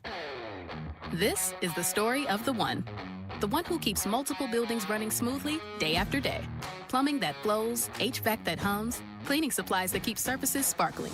That's why she counts on Grainger. With easy reordering online and 24/7 support, Grainger helps her keep the products she needs on hand. So shelves stay stocked and buildings stay ready. Call 1-800-GRAINGER, click Grainger.com, or just stop by. Grainger, for the ones who get it done. Father's Day? Go big for Dad. Celebrate Father's Day with 5 courses fresh from the Wok Fire. Enjoy a 5-course celebration experience starting at $89.99, featuring premium entrees like New York prime strip steak tataki, oolong chili and sea bass, and lobster and prawn fried rice. Bold flavors, sizzling favorites, a meal made to impress. Because Dad deserves more than just a dinner. He deserves a celebration. Celebrate Father's Day with some sizzle.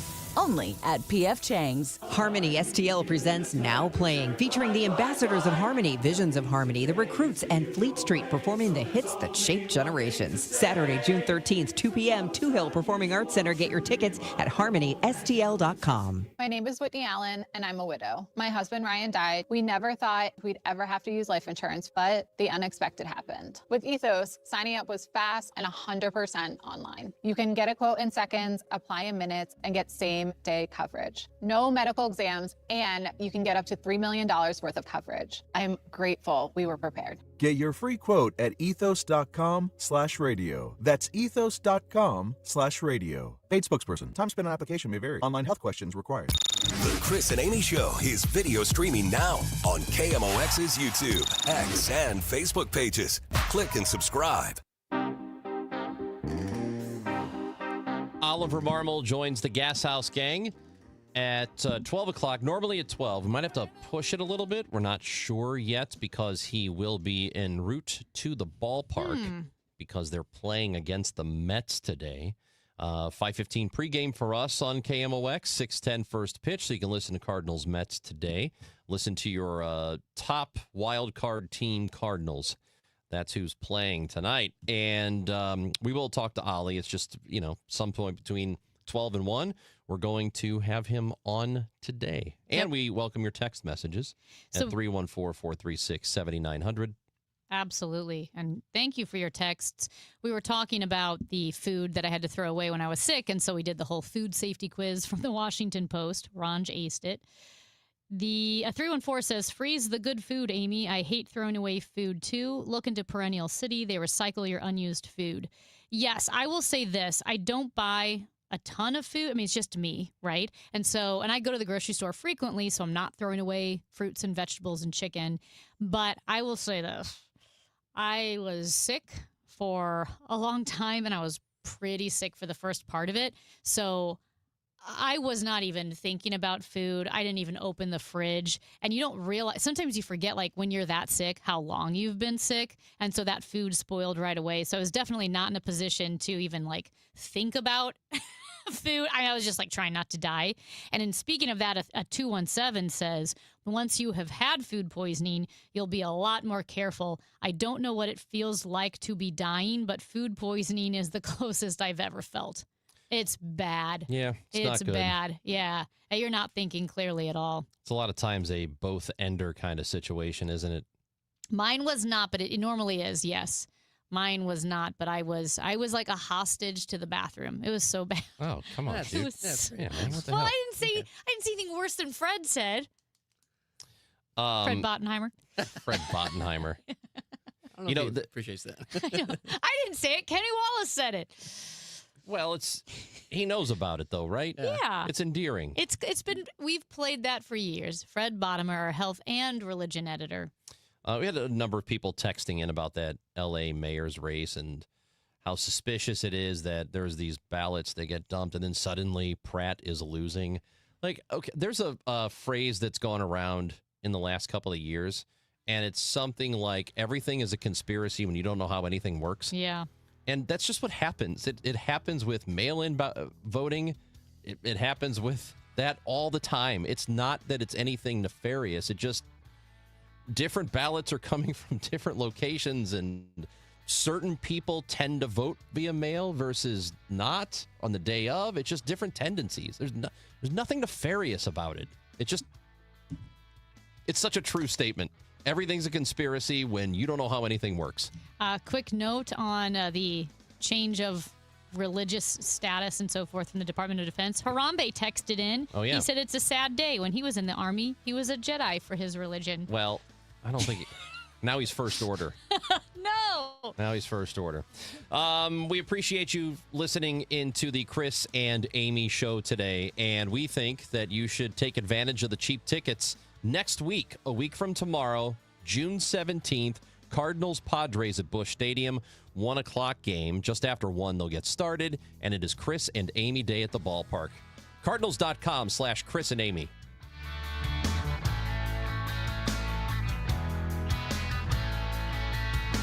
Yeah, you should have had a warning on that. Time now for today's Spotlight on Money, sponsored by Ethos.